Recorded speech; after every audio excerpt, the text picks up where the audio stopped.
Kastil Besi Hitam bab 941, Awan Kabut yang Aneh. Sebelum mendaki gunung, Zhou Shufan membutuhkan waktu 2 menit untuk menjelaskan hal terpenting kepada Zhang Tai. Di luar imajinasi Zhang Tai, proses untuk mendapatkan benda rahasia perak dari gunung senjata sangatlah aneh. Setelah berpikir sejenak, Zhang Tai menanyakan pertanyaan terakhir. Karena item rahasia perak memiliki kualitas dan level yang berbeda, jika 2 item rahasia perak muncul di hadapanku pada saat yang sama, bagaimana aku bisa memilih yang lebih baik? Umumnya, semakin ganas dan besar gambaran virtual hewan tersebut, semakin canggih dan langka objek materialnya. Filton menjawab pertanyaan di depan Zhou Shufan dengan kata lain. Semakin besar dan ganas gambar virtualnya, semakin langka pula gambar tersebut. Zhang Tai mengangguk sambil berkata, semoga beruntung. Jika tidak ada kecelakaan, kita akan berkumpul di sini dan berangkat dari sini 3 hari kemudian. Bagus, jika kamu cukup kuat, kamu bisa mencobanya di sana. Namun, semakin tinggi, semakin dingin suhunya. Pada dasarnya, hanya para ksatria bumi yang bisa bertahan sedikit lebih lama di atas 6.000 meter dari gunung senjata ini. Dikatakan bahwa mutiara dari benda rahasia di puncak gunung mungkin berisi peralatan teleportasi luar angkasa seperti nanobats. Saya tidak serakah. Saya hanya berharap mendapatkan item rahasia perak kali ini. Setelah mengobrol sebentar, mereka saling menangkupkan tangan. Setelah itu, mereka berpisah satu sama lain dan bergegas menuju gunung senjata yang berkabut secepat peluru. Bahkan Gong Ziyao dan Zhou Shufan yang dulunya adalah pasangan telah berpisah saat ini. Adapun apakah mereka bisa mendapatkan item rahasia perak dalam 3 hari ke depan, itu tergantung pada keberuntungan dan kekuatan mereka sendiri. Zhang Tai juga pindah. Dia langsung bergegas ke jalan yang sepi. Bahkan puluhan ribu orang tidak dapat dengan mudah ditemukan di gunung senjata, belum lagi 20 ksatria manusia. Sebelum memasuki gunung, Zhang Tai merasakan keberadaan bulu pelacak di belakang mereka sekali lagi. Bulu pelacak juga telah memasuki kompleks arsitektur mirip istana. Namun, ia menghindari semua ksatria di kompleks arsitektur yang sedang dalam perjalanan. Mengingat jejak bulu pelacak yang bergerak, Zhang Tai menyadari bahwa bulu itu bermaksud menghindari ksatria lain dengan sengaja. Jarak terdekat antara bulu pelacak dan ksatria dari tim monster tua Qi kurang dari 200 meter. Tampaknya bulu pelacak yang bergerak lurus ke depan telah menemukan seseorang di depannya, oleh karena itu, ia mengambil jalan memutar. Anggota tim monster tua Qi juga tidak mengejar atau melarikan diri. Ini menunjukkan bahwa orang itu tidak memperhatikan yang terakhir sama sekali. Dalam jarak yang tetap, jika satu ksatria menemukan yang lain namun tidak ditemukan, itu menunjukkan bahwa kedua ksatria itu sangat berbeda dalam kekuatan pertempuran. Bulu pelacak itu melesat menuju gunung senjata. Meskipun Zhang Tai sudah memasuki gunung, ketika dia merasakan tujuan dari bulu pelacak, sebuah keinginan muncul di benaknya. Seperti kata pepatah lama, tidak ada keuntungan, tidak ada kenaikan dini. Pepatah ini cocok untuk setan dan manusia. Saat bulu pelacak melesat menuju gunung senjata, itu pasti bukan untuk hiburan. Namun, Zhang Tai bahkan tidak tahu apakah pria itu manusia atau iblis. Aku akan melihat apakah yang terakhir itu manusia atau iblis. Dengan memanfaatkan bulu pelacak, Zhang Tai dapat memantau arah dan keberadaan pendatang baru kapan saja. Zhang Tai bersembunyi di suatu tempat dan memeriksa lokasi bulu pelacak. Setelah memastikan tidak ada orang di dekatnya dalam jarak 1,5 mil, dia langsung memasuki kastil besi hitam. Dalam beberapa detik, seekor kumbang kecil berwarna hitam muncul dari kehampaan. Setelah itu, kumbang kecil itu mulai terbang dengan santai di kaki gunung senjata. Setelah 20 menit, kumbang kecil itu mendarat di kristal logam berlapis-lapis. Melalui celah kristal, dia mulai melirik ke lembah di bawah kaki. Dalam waktu kurang dari 5 menit, Zhang Tai sudah melihat orang itu. Jika bukan bulu pelacaknya, Zhang Tai bahkan tidak akan percaya bahwa dia sedang mengamati makhluk hidup. Itu adalah awan kabut kelabu. Zhang Tai tidak bisa melihat sosok apapun sama sekali. Kabut abu-abu berputar seolah-olah akan tertiup angin kapan saja. Karena dekat dengan tanah, ia terbang dari kejauhan ke lembah dan ke atas bukit dengan sangat cepat. Dalam beberapa detik, ia menghilang di depan Zhang Tai dan menyatu dengan kabut di atas gunung senjata. Setelah awan kabut benar-benar menghilang di depan matanya selama beberapa menit, kumbang kecil berwarna hitam itu kembali ke kastil besi hitam. Zhang Tai muncul kembali di balik kilau kristal metalik itu. Zhang Tai lalu keluar dari kristal logam. Sambil mengerutkan kening, dia memperhatikan ke arah mana awan kabut itu menuju. Tidak ada makhluk hidup yang tampak seperti awan kabut, baik manusia maupun setan. Oleh karena itu, Zhang Tai menyadari bahwa itu bukanlah awan kabut, melainkan metode rahasia tingkat tinggi yang dapat menyembunyikan ki seseorang. Namun, Zhang Tai tidak tahu siapa orang yang ada di kabut aneh itu. Pertapa pengangkat gunung, monster tua Qi, dan tetua istana Tianlu masih bergegas menuju puncak gunung. Awan kabut aneh juga mengalir menuju ke sana. Mereka mungkin bertemu di sana. Mungkin, awan kabut mengetahui ada sesuatu di puncak gunung dan tidak takut bertemu dengan 3 ksatria bumi. Aksi ini menjadi semakin menarik. Sambil menyentuh kepalanya yang botak, Zhang Tai memikirkannya sejenak sebelum mengikuti awan kabut aneh itu sampai ke puncak gunung. Semua ksatria lain di belakangnya telah datang ke gunung senjata secara berurutan. Hanya setelah 10 menit, Zhang Tai melihat mutiara pertama dari sebuah benda rahasia. Mutiara dari benda rahasia tumbuh dalam gugusan kristal logam seluas lebih dari 100 meter persegi yang diameternya lebih dari 1 meter. Di antara gugusan kristal metalik ini, Zhang Tai melihat bola metalik besar, biru, halus yang tampak seperti buah di dalam bunga kristal metalik. Sejujurnya, kristal metalik dan mutiara rahasia ini terasa seperti patung abstrak di alun-alun kota. Zhang Tai telah melihat begitu banyak patung yang terbuat dari bola logam. Sepertiga dari mutiara dari benda rahasia ini terkubur dalam-dalam di gunung sehingga hampir tidak dapat dikejutkan. Setelah mengitari mutiara dari benda rahasia itu selama beberapa saat karena penasaran, Zhang Tai mengulurkan tangannya, mendorong dan memeluknya. Namun, mutiaranya tidak bergerak sama sekali seperti tumbuh di gunung senjata. Mutiara dari benda rahasia itu sangat dingin. Saat Zhang Tai menyentuhnya, kedua telapak tangannya hampir menempel di sana. Zhang Tai mengeluarkan tombak pertempuran jurang mautnya dan dengan paksa menebas mutiara dari benda rahasia itu dengan 40% ki pertempurannya. Setelah ledakan, hanya sebagian kecil permukaan mutiara benda rahasia yang terlepas. Bagian dalam permukaan kecil itu masih mulus. Zhang Tai memahaminya bahwa apa yang disebut mutiara dari benda rahasia itu seperti bawang yang sangat besar dan keras. Butuh banyak upaya baginya untuk membukanya. Bahkan jika aku memecahkannya dalam 2 hari dengan mengerahkan seluruh tenagaku, aku mungkin tidak akan mendapatkan apapun. Akankah saya melakukan itu? Tentu saja tidak. Banyak ksatria besi hitam yang akan mencobanya jika itu adalah tempat lain atau waktu yang cukup. Namun, itu tidak berhasil di sini. Setiap orang yang memasuki reruntuhan Hieron memiliki waktu yang sangat terbatas. Ini adalah pertaruhan dengan kemungkinan menang yang sangat kecil. Saya akan mempertimbangkan untuk bertaruh 1 hari kemudian jika saya tidak dapat menemukan gambar virtual dari benda rahasia tersebut. Masih terlalu dini untuk melakukan itu sekarang. Hanya setelah tinggal di samping mutiara dari benda rahasia itu selama beberapa menit karena penasaran, Zhang Tai terus mendaki gunung. Semakin tinggi, akan semakin dingin. Di alam ibu di permukaan bumi, tempat ini pasti menjadi standar kawasan terlarang bagi makhluk hidup. Oleh karena itu, para ksatria akan menghabiskan banyak kekuatan mereka secara fisik dan spiritual dengan pindah ke gunung. Mereka melepaskan ki pertempuran pelindung mereka kapan saja. Selain itu, mereka perlu menjaga ki pertempuran mereka berjalan normal untuk menghangatkan dan melindungi seluruh organ, ki, dan darah mereka. Semakin tinggi tingkatnya, semakin besar pula konsumsi yang mereka lakukan. Tidak ada jalan atau terowongan sama sekali di Weapons Mountain, oleh karena itu, bahkan Zhang Tai memperlambat kecepatannya tanpa disadari. Jika mereka tidak melepaskan ki pertempuran pelindung mereka, bahkan kerangka dan otot para ksatria akan menjadi kaku hanya dalam beberapa menit pada suhu serendah itu. Dalam lingkungan seperti itu, rakyat jelata mungkin tidak tahan 3 menit bahkan dengan pakaian tebal sebelum seluruh darah mereka membeku. Tentu saja, target pertama Zhang Tai adalah benda rahasia berwarna perak. Lagi pula, mereka yang datang ke sini semua mencoba peruntungan mereka sendiri apakah mereka berputar-putar di sekitar gunung atau mendaki gunung. Oleh karena itu, apa yang disebut sebagai target selalu tidak pasti. Setelah 2 jam, Zhang Tai yang sedang mendaki gunung tiba-tiba merasakan cahaya warna-warni melintas, sementara seekor burung pegar emas cemerlang dengan ekor yang indah terbang di depan Zhang Tai. Gambar virtual dari benda rahasia? Zhang Tai merasa senang sesaat. Dia langsung mempercepat beberapa kali dan mengejar burung cantik itu.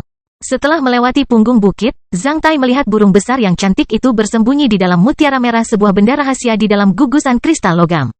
Gugusan kristal logam menutupi ribuan meter persegi. 7-8 mutiara benda rahasia ada di dalam kristal logam itu seperti bunga teratai cemerlang di daun teratai. Burung cantik dan besar itu mengintai di salah satu mutiara. Saat Zhang Tai memasuki kristal logam, dia mendengar suara robekan udara dari belakang sementara seorang ksatria wanita muncul dari jauh. Saat melihat Zhang Tai, ksatria wanita itu langsung mengubah wajahnya. Kastil besi hitam bab 942, ksatria pria agresif dari istana Tianlu. Zhang Tai tidak merasa bahwa ksatria wanita ini aneh karena dia melihatnya di pintu masuk alam elemen tanah. Saat itu, wanita tersebut sedang berada di atas airbot. Meskipun Zhang Tai tidak yakin dengan nama lengkapnya, dia hanya samar-samar mendengar Zhang Anguo, tetua istana Tianlu memanggilnya Suzhen. Usia ini didominasi oleh laki-laki. Oleh karena itu, langkah pemilihan karakter hanya ditujukan pada ksatria pria. Di klan Hua, meskipun ksatria wanita dapat menghadiri upacara pemutaran cakra, mereka tidak dapat memilih karakter. Ksatria wanita harus menikah. Menurut peraturan negara Taixia, setelah menikah, ksatria wanita harus mengikuti nama keluarga suaminya. Oleh karena itu, tidak ada gunanya mereka memilih karakter. Tampaknya ksatria wanita dari klan Zhang ini agak takut pada Zhang Tai. Saat ini, ksatria wanita ini selalu menjauhi Zhang Tai dan tidak berani menatap langsung ke matanya. Lagi pula, kata-kata yang diucapkan Zhang Tai pada Bai Suxian terakhir kali sangat mengejutkan ksatria wanita ini. Sebelum bertemu Zhang Tai, dia hampir tidak percaya bahwa ada orang seperti itu di dunia ini. Tak satu pun dari kedua orang itu membayangkan bahwa mereka bisa bertemu di sini sekali lagi. Oleh karena itu, setelah bertemu satu sama lain, mereka berdua tercengang.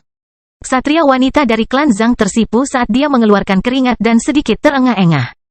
Sepertinya dia sudah lama mengejar burung cantik dan besar itu. Oleh karena itu, dia banyak menghabiskan kekuatannya secara fisik dan spiritual. Zhang Tai berpura-pura serius. Dia baru saja mengejar burung cantik dan besar itu kurang dari setengah menit sebelum melihatnya bersembunyi di dalam mutiara sebuah benda rahasia. Kedua orang itu hanya saling memperhatikan. Itu, burung berwarna-warni itu milikku. Ksatria wanita itu akhirnya mengumpulkan keberaniannya. Aku sudah mengejarnya sejak lama. Ho, adik perempuan, apakah kamu lupa aturan kami? Orang yang mengambil benda rahasia perak terlebih dahulu akan menyimpannya. Zhang Tai mengingatkan ksatria wanita itu dengan tatapan serius. Mengingat wajahnya yang naif, Zhang Tai memperkirakan usia sebenarnya mungkin sama dengan usianya. Oleh karena itu, dia merasa ingin menggodanya. Kini, karena ia sudah lama mengejar burung berwarna-warni itu, maka Zhang Tai benar-benar tidak bermaksud bersaing dengannya tanpa malu-malu. Dia selalu berhati lembut terhadap wanita. Sebenarnya, wanita ini mengingatkan Zhang Tai pada kakak perempuannya, Lan Yunxi.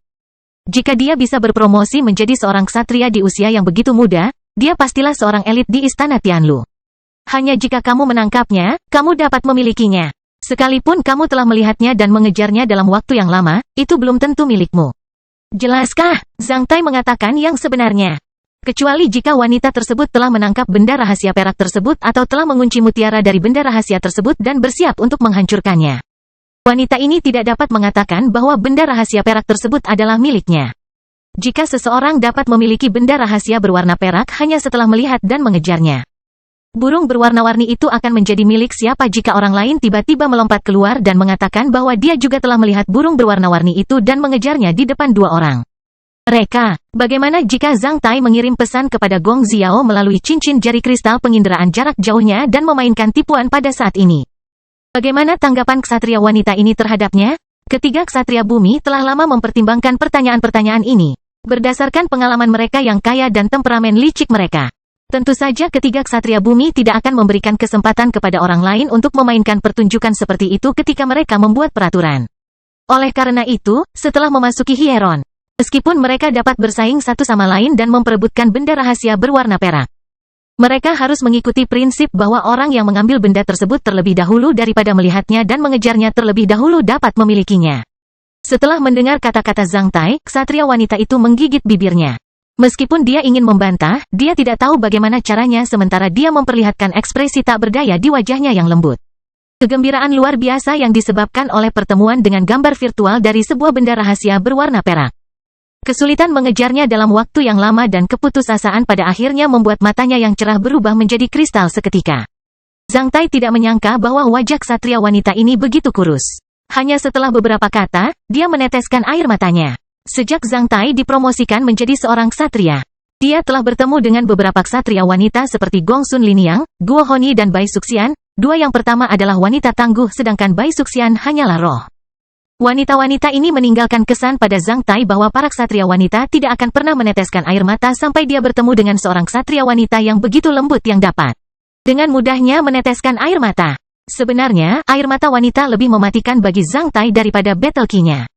Saat Zhang Tai ingin menjelaskan bahwa dia sedang bercanda dan ingin mengungkap mutiara mana dari benda rahasia yang disembunyikan burung berwarna-warni itu, seorang ksatria istana Tianlu lainnya muncul di antara mereka berdua. Dia jauh lebih tua daripada Zhang Tai dan ksatria wanita dengan kumis dan sepasang mata sipit dan panjang. Dia terlihat sangat agresif dan licik. Adik ke-9, aku baru saja melihatmu mengejar gambar virtual benda rahasia perak. Apakah kamu sudah menyusulnya? Saat dia mendarat, dia menanyakan hal itu dengan tatapan prihatin. Ksatria wanita itu tidak berbicara. Setelah melirik wajahnya, Zhang Tai dan gugusan kristal logam yang muncul dari punggung bukit di belakang Zhang Tai, dia memutar matanya beberapa kali sebelum mencari tahu apa yang terjadi. Laki-laki itu kemudian mengalihkan pandangannya ke arah Zhang Tai dan sudut mulutnya bergerak sedikit. Apakah adik Cui ingin memusuhi klan Zhang dari Istana Tianlu hanya demi sebuah benda rahasia berwarna perak? Bagaimana kalau menatap klan Zhang dari Istana Tianlu, dan pergi sendiri agar kita tetap bisa berteman? Mendengar kata-kata pria itu, Zhang Tai langsung menelan kata-katanya. Rupanya, pria ini ingin membuat Zhang Tai mengaku kalah atas nama Istana Tianlu. Mengingat kata-katanya, dia akan merampoknya dan memaksa Zhang Tai keluar. Karena ada sekelompok kristal logam di belakang Zhang Tai dan adik ke-9 yang berhenti di sini dengan tatapan sedih. Ternyata gambar virtual dari benda rahasia yang dikejar oleh adik ke-9 telah mengintai di dalam mutiara. Item rahasia dalam kelompok kristal logam itu. Pada saat kritis, pria bermarga Cui menghalangi jalannya. Setelah melirik ke arah ksatria wanita itu, maka Zhang Tai menunjukkan senyuman yang mengandung sedikit makna bercanda yang tidak bisa dilihat oleh orang lain. Baiklah. Aku akan memberikan wajah pada klan Zhang dari Istana Tianlu. Setelah mengatakan itu, Zhang Tai langsung berbalik dan pergi, meninggalkan pria dan wanita itu berdiri diam dengan tatapan tercengang. Tampaknya mereka tidak percaya bahwa Zhang Tai bisa menyerahkan benda rahasia perak itu kepada mereka dengan begitu mudah. Setelah Zhang Tai menjauh dari salah satu sisi punggung bukit, kedua orang itu buru-buru melompat ke sana. Melihat hal itu, pria itu menjadi terkejut. Meski terdapat kristal logam di balik punggung bukit, mereka tidak pernah membayangkan ada 8 mutiara benda rahasia di gugusan kristal logam tersebut. Rupanya, hanya 1 dari 8 mutiara benda rahasia yang berisi burung berwarna-warni sementara yang lainnya mungkin kosong. Tunggu, pria itu berbalik dan berniat menghentikan Zhang Tai. Kastil Besi Hitam bab 943 Konflik. Zhang Tai berbalik dan langsung pergi karena ada 8 mutiara benda rahasia di gugusan kristal logam. Diperlukan waktu sekitar 2 hari untuk membuka mutiara dari benda rahasia, namun, mereka hanya bisa tinggal di sini paling lama 3 hari. Artinya, kecuali Zhang Angwo, 8 ksatria Istana Tianlu lainnya harus melakukan upaya penuh mereka dalam 3 hari. 1 untuk setiap mutiara dari benda rahasia untuk memastikan Istana Tianlu bisa mendapatkan benda rahasia perak di dalamnya. Akhir, Istana Tianlu mengorganisir 9 ksatria untuk menjelajahi reruntuhan Hieron tidak hanya untuk 1 benda rahasia perak. Bagi ksatria dan klan manapun, benda rahasia perak adalah barang langka. Sebaliknya, Zhang Tai telah mendapatkan perisai dari Jenderal Iblis yang merupakan benda rahasia perak dan memiliki kastil besi hitam yang jauh lebih tajam daripada benda rahasia perak. Ditambah metode budidaya tingkat kaisar dan tuannya Zhao Yuan yang merupakan dikenal sebagai penjahat nomor 1 di negara Taixia, Zhang Tai berpengalaman dan berpengetahuan luas, oleh karena itu. Ia sangat kebal terhadap daya tarik benda rahasia berwarna perak. Karena alasan-alasan ini, menyadari bahwa pria dari klan Zhang dari Istana Tianlu ini seperti seekor keledai dalam kulit singa dan menakutinya atas nama Istana Tianlu, Zhang Tai tidak ingin berdebat dengannya. Mengingat mereka semua bermarga Zhang dan berasal dari keluarga yang sama ribuan tahun yang lalu, Zhang Tai memang menyelamatkan wajah Istana Tianlu. Itu hanyalah benda rahasia perak, Zhang Tai ingin melihat apakah klan Zhang dari Istana Tianlu menginginkannya atau tidak. Jika para ksatria Istana Tianlu telah mengambil keputusan, mereka pasti bisa mendapatkan benda rahasia perak itu. Tapi masalahnya adalah apakah para ksatria ini akan puas hanya dengan 1 benda rahasia perak? Selain itu, bagaimana 8 orang berbagi 1 item rahasia perak? Ini mungkin mengganggu Istana Tianlu.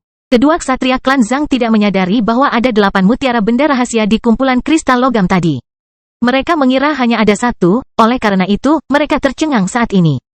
Adapun Zhang Tai yang mengetahui di mana letak sarang burung, benda rahasia perak dalam kelompok kristal logam ini dapat dengan mudah didapat. Namun, bagi 2 ksatria klan Zhang dari Istana Tianlu, 8 mutiara benda rahasia membuat benda rahasia perak menjadi rumit sekaligus. Meskipun 1/8 kemungkinannya besar, para ksatria Zhang tampaknya tidak puas dengan itu.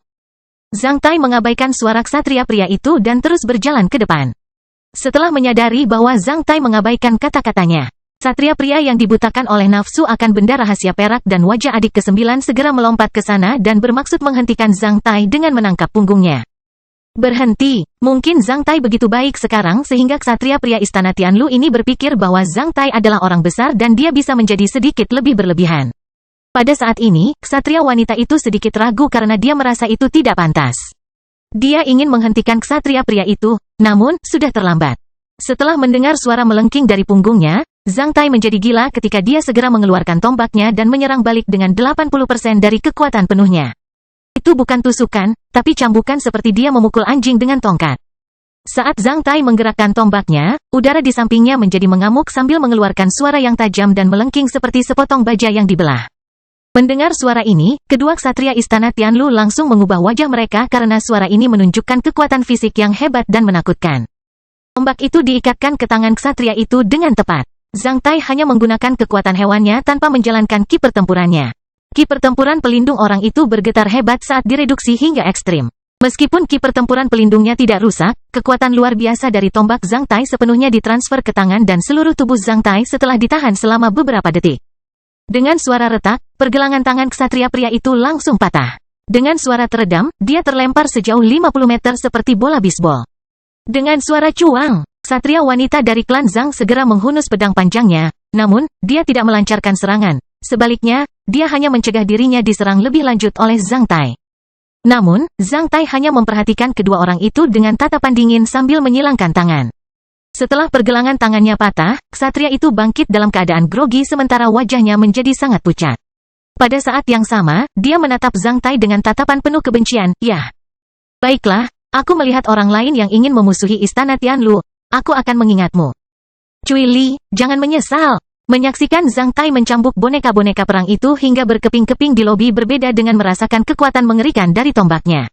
Setelah pergelangan tangannya patah, ksatria pria itu sedikit ketakutan. Apa yang tidak dibayangkan oleh kedua ksatria istana Tianlu adalah Zhang Tai yang tampak baik tiba-tiba menjadi begitu kejam. Kesal. Setelah mendengar kata-kata kejam pria itu, Zhang Tai langsung meludahkan air liur ke tanah, yang langsung berubah menjadi sampah es saat menyentuh tanah. Zhang Tai lalu memandang ke arah kesatria laki-laki itu dengan sorot mata yang mendominasi dan bertanya. "Apakah kalian klan Zhang dari istana Tianlu punya satu penis lebih banyak daripada yang lain atau apa? Apakah gunung senjata adalah lahan rumah tanggamu atau Kaisar Xuan Yuan berasal dari rumahmu?" "Rumah, FCK, kamu pikir kalau kamu ingin ayah ini pergi, ayah ini akan pergi, jika kamu ingin ayah ini berhenti. Ayah ini akan berhenti. Siapa kamu sebenarnya? Ayah ini tidak mau berdebat bersamamu karena kita mempunyai nenek moyang yang sama. Ayah ini tidak terbiasa merampok barang dari betina, bajingan. Apakah kamu tidak puas dengan itu?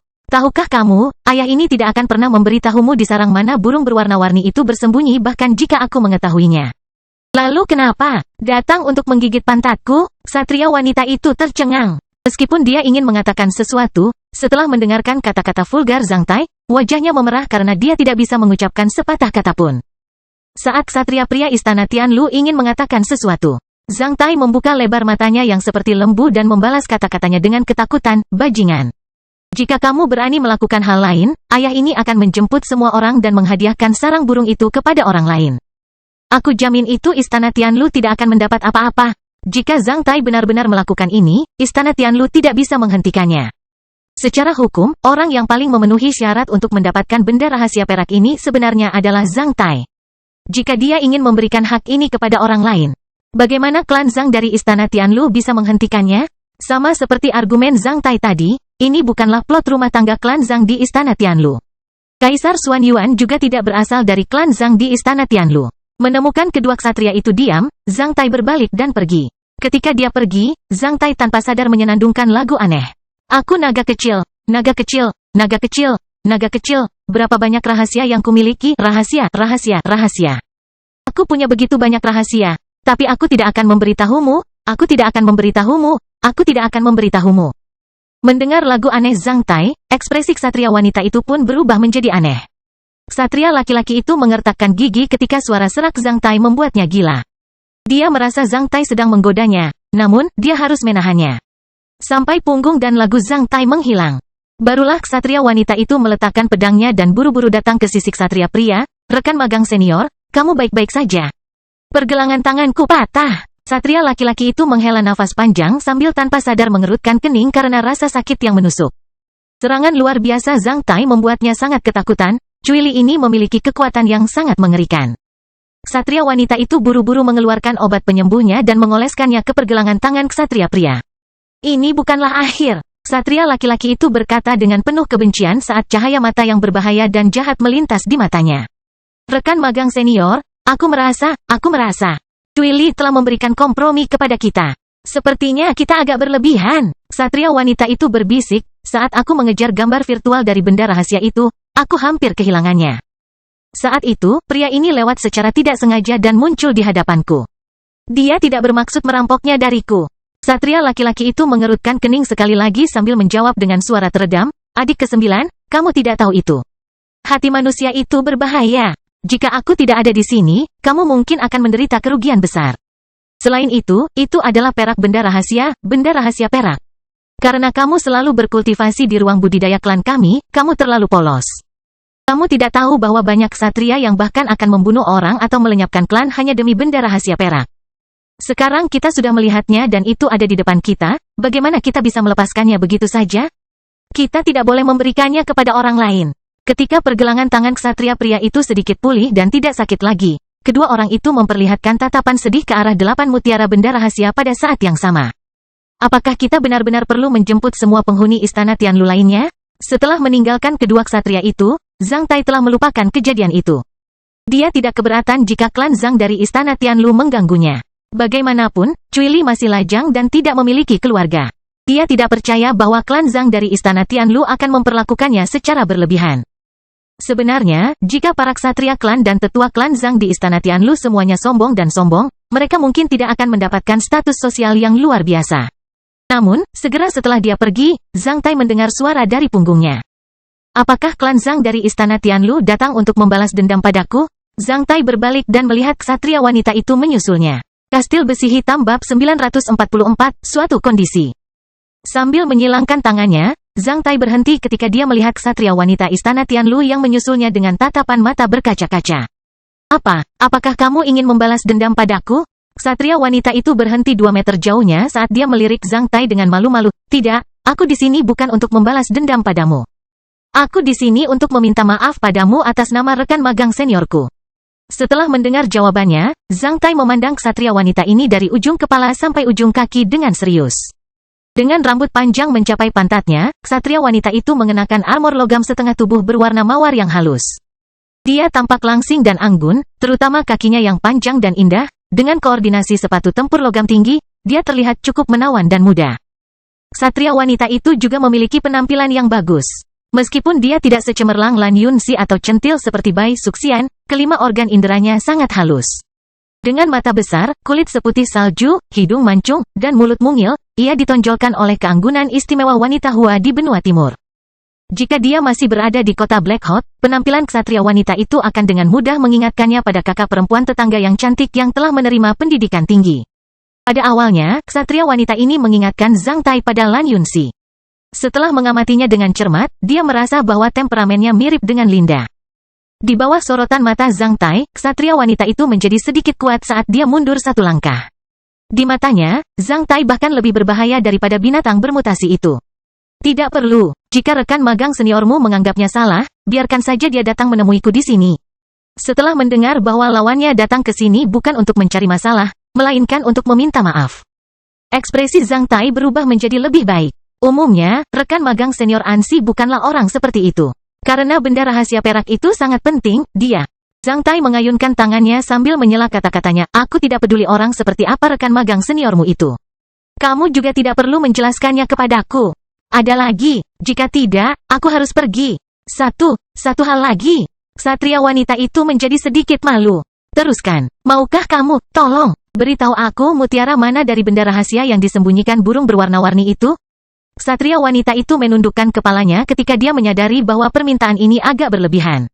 Sambil memperhatikan ksatria wanita ini selama beberapa saat, Zhang Tai tiba-tiba tertawa. Mengapa menurutmu aku akan memberitahumu keberadaannya hanya dengan satu permintaanmu? Apakah kamu sedang bermimpi? Mengapa aku harus memberitahumu hal itu? Aku tahu itu agak berlebihan. Namun aku akan menghargaimu jika kamu memberitahuku hal itu. Ksatria wanita itu mengangkat kepalanya saat dia melihat mata Zhang Tai dengan berani. Melihat wanita ini, Zhang Tai menyadari bahwa dia benar-benar tidak bersalah daripada melamun. Dia benar-benar berwajah segar. Ini adalah pertama kalinya Zhang Tai melihat seorang ksatria wanita yang naif. Bagaimana rencanamu untuk menghargaiku? Zhang Tai menatap ksatria wanita ini dengan tatapan aneh saat dia menyentuh rahangnya. Berapa aku harus membayarmu? Ksatria wanita itu bertanya dengan serius setelah memikirkannya selama beberapa detik. Berapa yang ingin kamu bayar? 300 juta koin emas. Aku akan memberimu 300 juta koin emas sebagai kompensasi. Ksatria wanita itu mengangguk dengan pandangan setuju. Pada awalnya, dia ingin mengatakan 200 juta koin emas. Namun, dia merasa 200 juta koin emas terlalu sedikit. Oleh karena itu, dia menambahkan 100 juta koin emas lagi. Sejujurnya, Zhang Tai benar-benar terkejut dengan nada santainya yang terasa seperti membeli buah-buahan di pinggir jalan, bukannya sejumlah uang. Di istana Huaiyuan, bahkan Zhang Taixuan, kepala klan Zhang tidak akan menangani 300 juta koin emas dengan cara biasa. Apakah kamu punya banyak uang? Zhang Tai memandangnya dengan tatapan ragu. Jumlah total uang keberuntungan selama tahun baru lunar, uang saku yang diberikan oleh ibuku dan mahar yang ditinggalkan oleh nenekku tahun ini seharusnya sudah cukup. Satria wanita itu menjawab dengan serius setelah memikirkannya cukup lama. Mendengar jawabannya, Zhang Tai ingin mati. Sebagai seorang pria yang enggan memakan seduhan ibunya demi sejumlah koin tembaga ketika ia masih muda. Ia benar-benar tidak merasa bahwa ia hidup di dunia yang sama dengan wanita ini setelah mendengar bahwa wanita ini memiliki uang dan kantong keberuntungan. Uang sebanyak ratusan juta koin emas. FCK, perbedaannya tajam sekali. Sudut mata Zhang Tai bergerak-gerak sesaat sebelum dia menggelengkan kepalanya. Jika aku membutuhkan uang, aku akan membuatnya sendiri. Selain itu, aku tidak kekurangan uang. Uang tidak begitu penting bagi para ksatria. Kalau begitu, aku bisa memberimu 2000 kristal elemen tanah, bagaimana menurutmu? Ksatria wanita itu tidak menyerah. Apakah kamu membawa begitu banyak kristal elemen tanah? Tidak. Kalau begitu, mengapa aku percaya padamu? Tapi aku bisa memberikannya padamu saat kita pergi dari sini. Kata-kata ksatria wanita itu diinterupsi oleh Zhang Tai sekali lagi. Setelah pergi dari sini? Setelah pergi, istana Tianlu akan melebihi jumlah kita. Jika kamu ingin mengingkarinya, akankah aku bertarung sampai mati hanya demi 2000 kristal elemen tanah? Jika kamu menyembunyikan dirimu sendiri, aku bahkan tidak akan punya kesempatan untuk melawanmu sampai mati. Apakah menurutmu saudara Cui ini begitu bodoh? Apa yang kamu inginkan? Siapa namamu? Setelah memandangnya dari ujung kepala hingga ujung kaki, suara Zhang Tai tiba-tiba berubah lembut saat dia mengungkapkan senyuman aneh. Walaupun ia tidak takut dengan kekasaran Zhang Tai, namun ia dikejutkan oleh kelembutan Zhang Tai yang tiba-tiba. Oleh karena itu, dia mundur satu langkah sekali lagi. Aku Zhang Suzhen? Ksatria wanita itu memperhatikan Zhang Tai dengan mata waspada. Aku punya syarat. Jika kamu berjanji padaku, aku akan memberitahumu keberadaan burung berwarna-warni itu. Kondisi apa? Hohoho, biarkan saudara Cui ini cukup menciummu di sini. Saudara Cui ini belum mencium seorang ksatria wanita. Zhang Tai mengungkapkan tawa jahat seolah-olah dia adalah serigala kayu yang melihat seekor kelinci putih kecil. Wajah Zhang Suzhen menjadi pucat dan merah berturut-turut. Kamu bilang, cium aku di sini? Jangan buang waktuku. Jika kamu berjanji padaku, aku akan memberitahumu itu. Jika tidak, sebaiknya kamu segera pergi. Cium saja, cium wajahku. Omong kosong. Tentu saja, aku harus mencium mulutmu. Membosankan jika hanya mencium wajahmu. Zhang Tai berkata dengan ekspresi wajah yang jahat. Aku tidak menginginkan yang lain, ho. Payudara Zhang Suzhen bergelombang, sementara wajahnya berubah warna dengan tajam seolah-olah dia sedang berjuang di dalam. Setelah terdiam selama lebih dari 10 detik, ketika dia melihat Zhang Tai berbalik dan berniat pergi dengan tidak sabar, dia akhirnya mengambil keputusan. Dengan semangat mengorbankan dirinya untuk memberi makan singa, dia memejamkan mata sambil mengangkat kepalanya dan berkata, saya setuju, kamu bisa. Sekali saja, akan baik-baik saja setelah didiamkan beberapa detik. Sebagai perbandingan, item rahasia perak lebih penting. Ksatria wanita itu menghibur dirinya sendiri. Jangan gigit lidahku, Zhang Tai memperingatkannya ketika dia mendekatinya. Ketika dia mengingat kekasaran dan ketakutan Zhang Tai, tubuh ksatria wanita itu bergetar. Apakah dia akan memasukkan lidahnya ke dalam mulutku? Itu hanya ciuman. Kenapa dia mencium lidahku? Ksatria wanita itu merasa muak dengan peringatan Zhang Tai. Melihat Zhang Suzhen mengepalkan tangannya dan mengangkat wajahnya yang lembut dan keras kepala dengan bulu mata yang bergetar, Zhang Tai menyeringai dan mendekatkan wajahnya ke arahnya. Setelah mengendus wewangiannya, Zhang Tai meniup ke arah wajahnya. Ksatria wanita itu menjadi kaku seperti pelat baja dalam hitungan detik. Zhang Suzhen sudah merasakan panasnya Zhang Tai sementara jantungnya berdebar kencang seperti menabuh drum, sementara itu, pikirannya benar-benar kosong seperti terbaring di bawah perancah. Zhang Suzhen menunggu sebentar, namun, Zhang Tai tidak bergerak. Setelah beberapa detik, Zhang Tai masih tidak bergerak. Zhang Suzhen kemudian membuka matanya dan tidak menemukan siapapun di depannya. Zhang Tai telah menghilang sementara suaranya mencapai telinganya secara rahasia. Salah satu dari dua mutiara benda rahasia itu nyata, yang berada di titik tertinggi gugusan kristal logam dan yang berada di arah 7 jam dari tempat aku berdiri di punggung bukit. Jika rekan magang senior ibumu ingin berpura-pura menjadi pahlawan, biarkan dia membuka dua mutiara benda rahasia bersamamu dalam 2 hari. Adik perempuan, wangimu harum, ha. Zhang Tai meremehkan mereka yang memanfaatkan kesulitan orang lain, terutama perempuan. Oleh karena itu, dia hanya bercanda dengan ksatria wanita klan Zhang, istana Tianlu. Karena bukanlah temperamen Zhang Tai untuk memberikan kelonggaran kepada seorang wanita hanya karena beberapa kata terakhir yang diucapkannya dengan alasan bahwa kedua pihak sedang berkonflik. Saat ini, kenapa Zhang Tai langsung memberitahunya keberadaan burung berwarna-warni itu? Alasan mengapa Zhang Tai memberitahu dia dua mutiara benda rahasia adalah karena dia ingin ksatria pria istana Tianlu yang berpura-pura menjadi pahlawan membayar atas kekasarannya. Jangka waktu mereka tinggal di reruntuhan Hieron hanya cukup bagi setiap ksatria untuk membuka satu mutiara dari benda rahasia. Untuk memverifikasi apakah kata-kata Zhang Tai benar atau tidak, salah satu ksatria klan Zhang dari istana Tianlu harus menghabiskan lebih dari 2 hari pada objek yang tidak berarti atau masing-masing dari 8 ksatria klan Zhang dari istana Tianlu membuang waktu 6. Ini adalah hukuman bagi ksatria pria yang berpura-pura menjadi pahlawan di depan Zhang Tai. Zhang Tai merasa bahwa dia telah melakukan cukup baik. Setelah mengunci 2 mutiara benda rahasia, kemungkinan mereka menemukan mutiara yang tepat akan meningkat dari 1/8 menjadi setengah. Zhang Tai bisa membayangkan penampilan buruk pahlawan palsu itu. Aku akan melihat apakah kamu akan terus berpura-pura menjadi pahlawan demi kecantikan dengan mempertaruhkan keuntunganku di hadapanku. Dalam perjalanan ke tengah gunung, yaitu di atas 5.000 meter, Zhang Tai tidak lagi memiliki kesempatan untuk bertemu dengan gambar virtual benda rahasia perak. Dari separuh ketinggian, gunung itu tertutup awan kabut sementara suhunya menurun tajam. Awan kabut sebenarnya terdiri dari kristal es halus yang melayang di udara.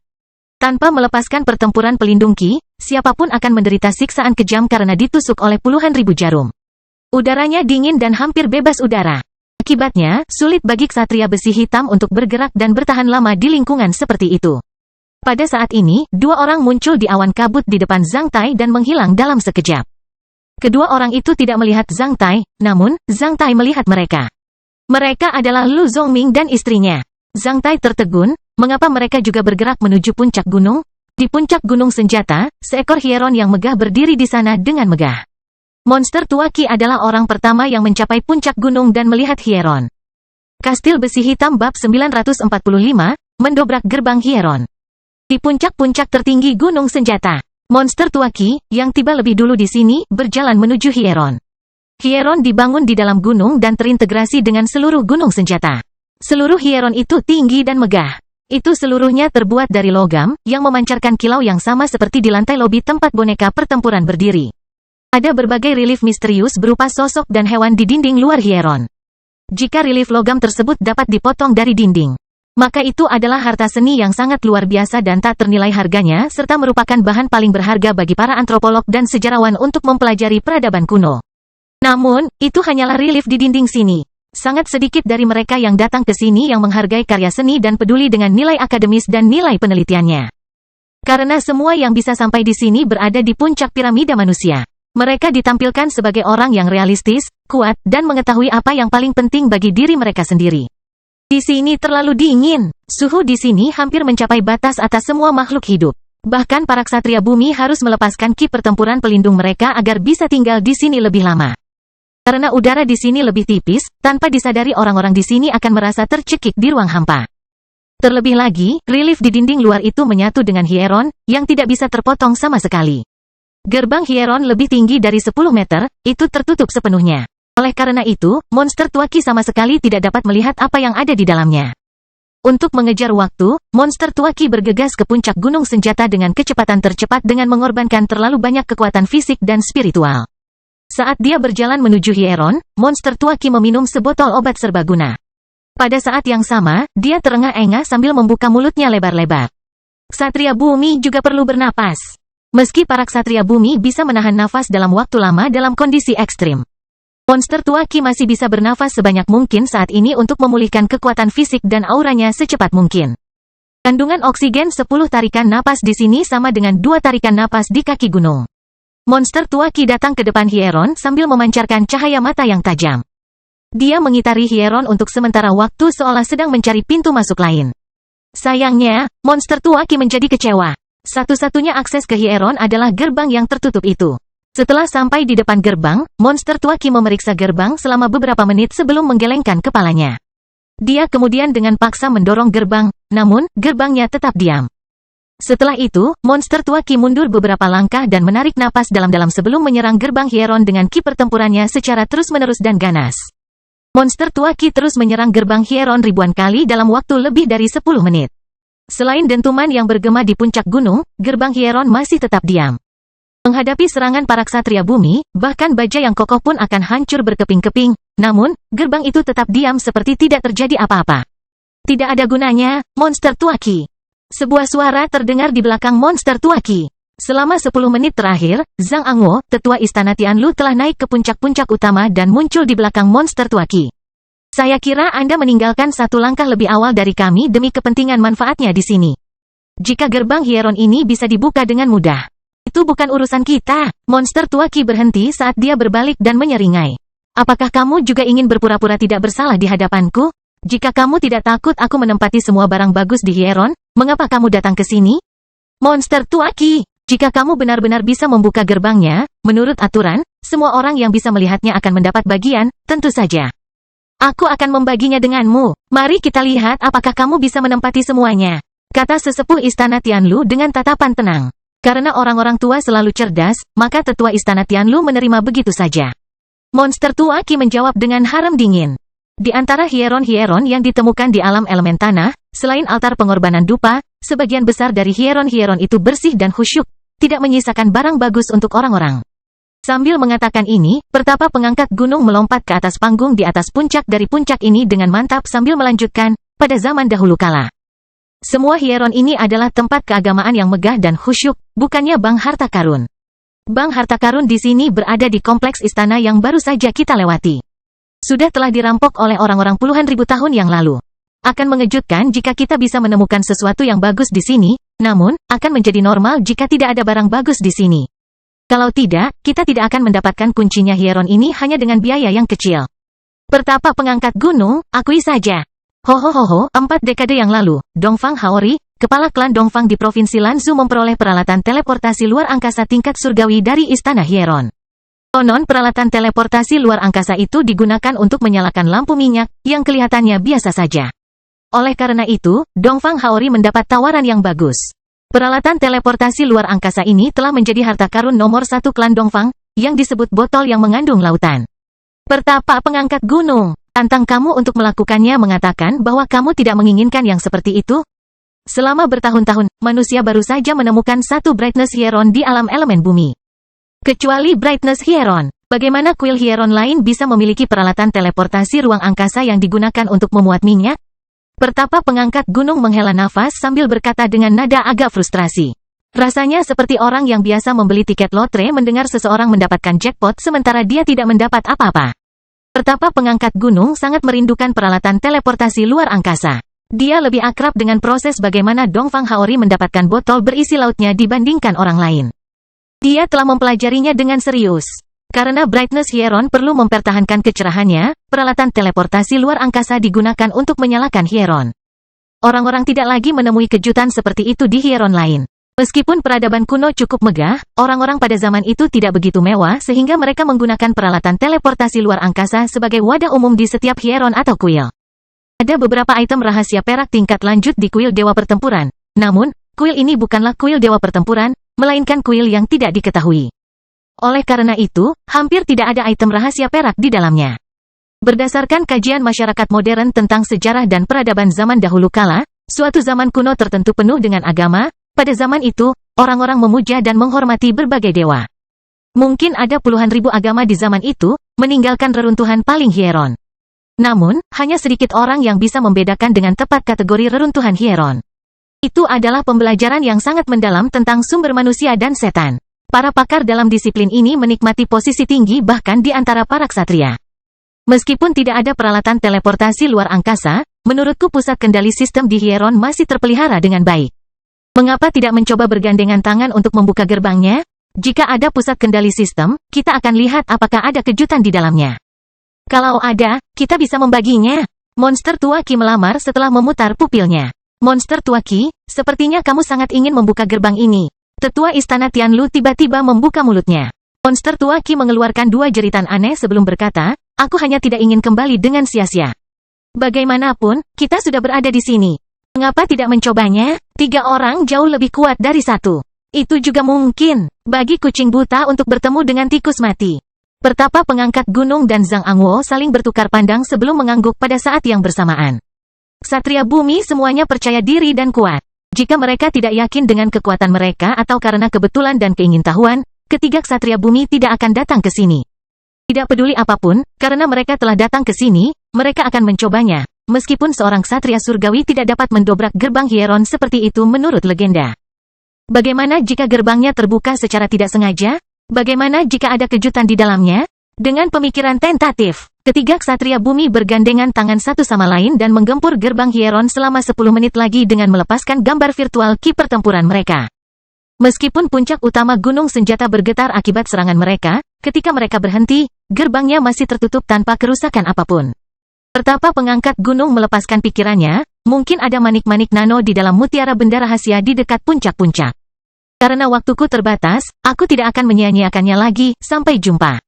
Saat dia mengatakan itu, pertapa pengangkat gunung melompat beberapa kali dan menghilang ke dalam kabut. Hahaha, sepertinya legenda itu benar. Gerbang Hieron tidak bisa dibuka hanya dengan kekuatan hewan. Aku akan pergi ke tempat lain untuk mencari perlengkapan teleportasi luar angkasa. Monster tua Ki, jangan melamun lagi. Gunung senjata itu sendiri adalah segunung harta karun. Tetua Istana Tianlu memberitahu monster tua Ki sebelum pergi dari sini juga. Alhasil, setelah menyaksikan relief segitiga yang terdiri dari 3 sisik di bagian atas gerbang Hieron untuk beberapa saat dengan tampilan yang rumit dan berubah dengan cepat, monster tua Ki hanya bisa menghela nafas sebelum pergi. Tidak ada yang tahu apa yang dipikirkan monster tua Ki. Ketika guntur yang teredam terus-menerus melayang dari puncak utama gunung senjata, Zhang Tai menghentikan langkahnya saat dia melihat ke puncak tertinggi. Karena suaranya yang sangat keras. Meskipun jauh dari Zhang Tai masih bisa merasakan guncangan samar di kakinya seperti merasakan ada kereta yang lewat sambil berdiri tidak jauh dari rel tersebut. Apakah ketiga ksatria bumi sedang bertempur? Zhang Tai langsung terkejut. Namun, setelah merasakan lokasi ketiga bulu pelacak, Zhang Tai membantah kemungkinan tersebut. Jika para ksatria bumi sedang bertempur, mereka tidak akan tinggal diam meskipun mereka berada dalam pertarungan jarak dekat. Bulu pelacak yang masuk ke sini pada akhirnya juga merasakan guncangan yang melayang dari puncak gunung. Setelah diam selama beberapa menit, bulu pelacak mempercepat kecepatannya sekaligus. Memantau lokasi bulu-bulu yang menjiplak itu, Zhang Tai menjilat mulutnya sementara sebuah cahaya melintas di matanya. FCK, perjalanan ini menjadi semakin menarik. Zhang Tai menghela nafas dengan penuh emosi. Kastil besi hitam bab 946, membujuk singa dari puncak utama. Ada banyak kristal di dekat puncak gunung senjata yang berisi lebih banyak mutiara benda rahasia dibandingkan yang berada di bawah separuh gunung. Oleh karena itu, pertapa pengangkat gunung, Zhang Angwo, dan monster tua Ki mencari mutiara benda rahasia yang mungkin berisi manik-manik nano dan peralatan teleportasi luar angkasa di dekat puncak gunung. Salah satu fitur penting dari item rahasia perak adalah bahwa mereka dapat menembus batas fisik dan ruang dari peralatan biasa seperti ukuran dan bentuk keberadaan, yang di luar pemahaman orang biasa. Benda rahasia perak dapat secara langsung mengekstraksi elemen dari alam elemen dan membentuk objek material. Di mata rakyat jelata, ini jelas hanya mitos. Sebaliknya, peralatan teleportasi ruang angkasa kecil seperti nanobit bisa memiliki kapasitas besar. Karena mereka dapat merasakan keberadaan elemen alam. Para ksatria dapat memahami cara kerja benda rahasia perak. Padahal, mereka tidak dapat memahami prinsip kerja peralatan teleportasi luar angkasa seperti nanobit. Apakah itu lubang cacing mini atau ruang lipat yang dapat memampatkan dan memulihkan material dalam kuantum dengan cara tertentu? Tidak ada yang tahu tentang hal itu. Orang hanya bisa menebak prinsip kerja peralatan teleportasi luar angkasa seperti nanobit. Para ilmuwan mungkin tertarik dengan prinsip kerja peralatan teleportasi luar angkasa. Namun, bagi para ksatria di zaman ini, hanya senjata yang paling praktis. Meskipun nanobit adalah benda rahasia perak, ia jauh lebih canggih daripada benda rahasia perak pada umumnya. Selain itu, karena berbeda dari item rahasia perak pada umumnya, nanobits tidak akan mengekspos gambar virtual item rahasia sama sekali. Bahkan ksatria bumi hanya memiliki 80% kemungkinan untuk mendapatkan nanobit. Adapun 20% kemungkinan sisanya, mereka harus merujuk pada fitur mutiara dari benda rahasia yang mungkin mengandung nanobits melalui pembelajaran jangka panjang. Seperti bagaimana para nelayan dan penangkap mutiara berpengalaman yang hidup di laut menilai apakah kerang yang mereka dapatkan mengandung mutiara melalui permukaan kerang. Setelah sekitar 800-900 tahun diwariskan dan dipraktikkan setelah bencana dan penelitian serta kesimpulan banyak orang. Para ksatria juga melakukan pembelajaran dalam menilai nilai mutiara dari benda rahasia. Pembelajaran ini dinamakan pembelajaran benda rahasia. Pembelajaran tentang barang rahasia adalah pengetahuan rahasia dan pembelajaran paling berpengaruh. Pembelajaran ini berasal dari negara Taixia dan memimpin orientasi dan tren populer para ksatria manusia.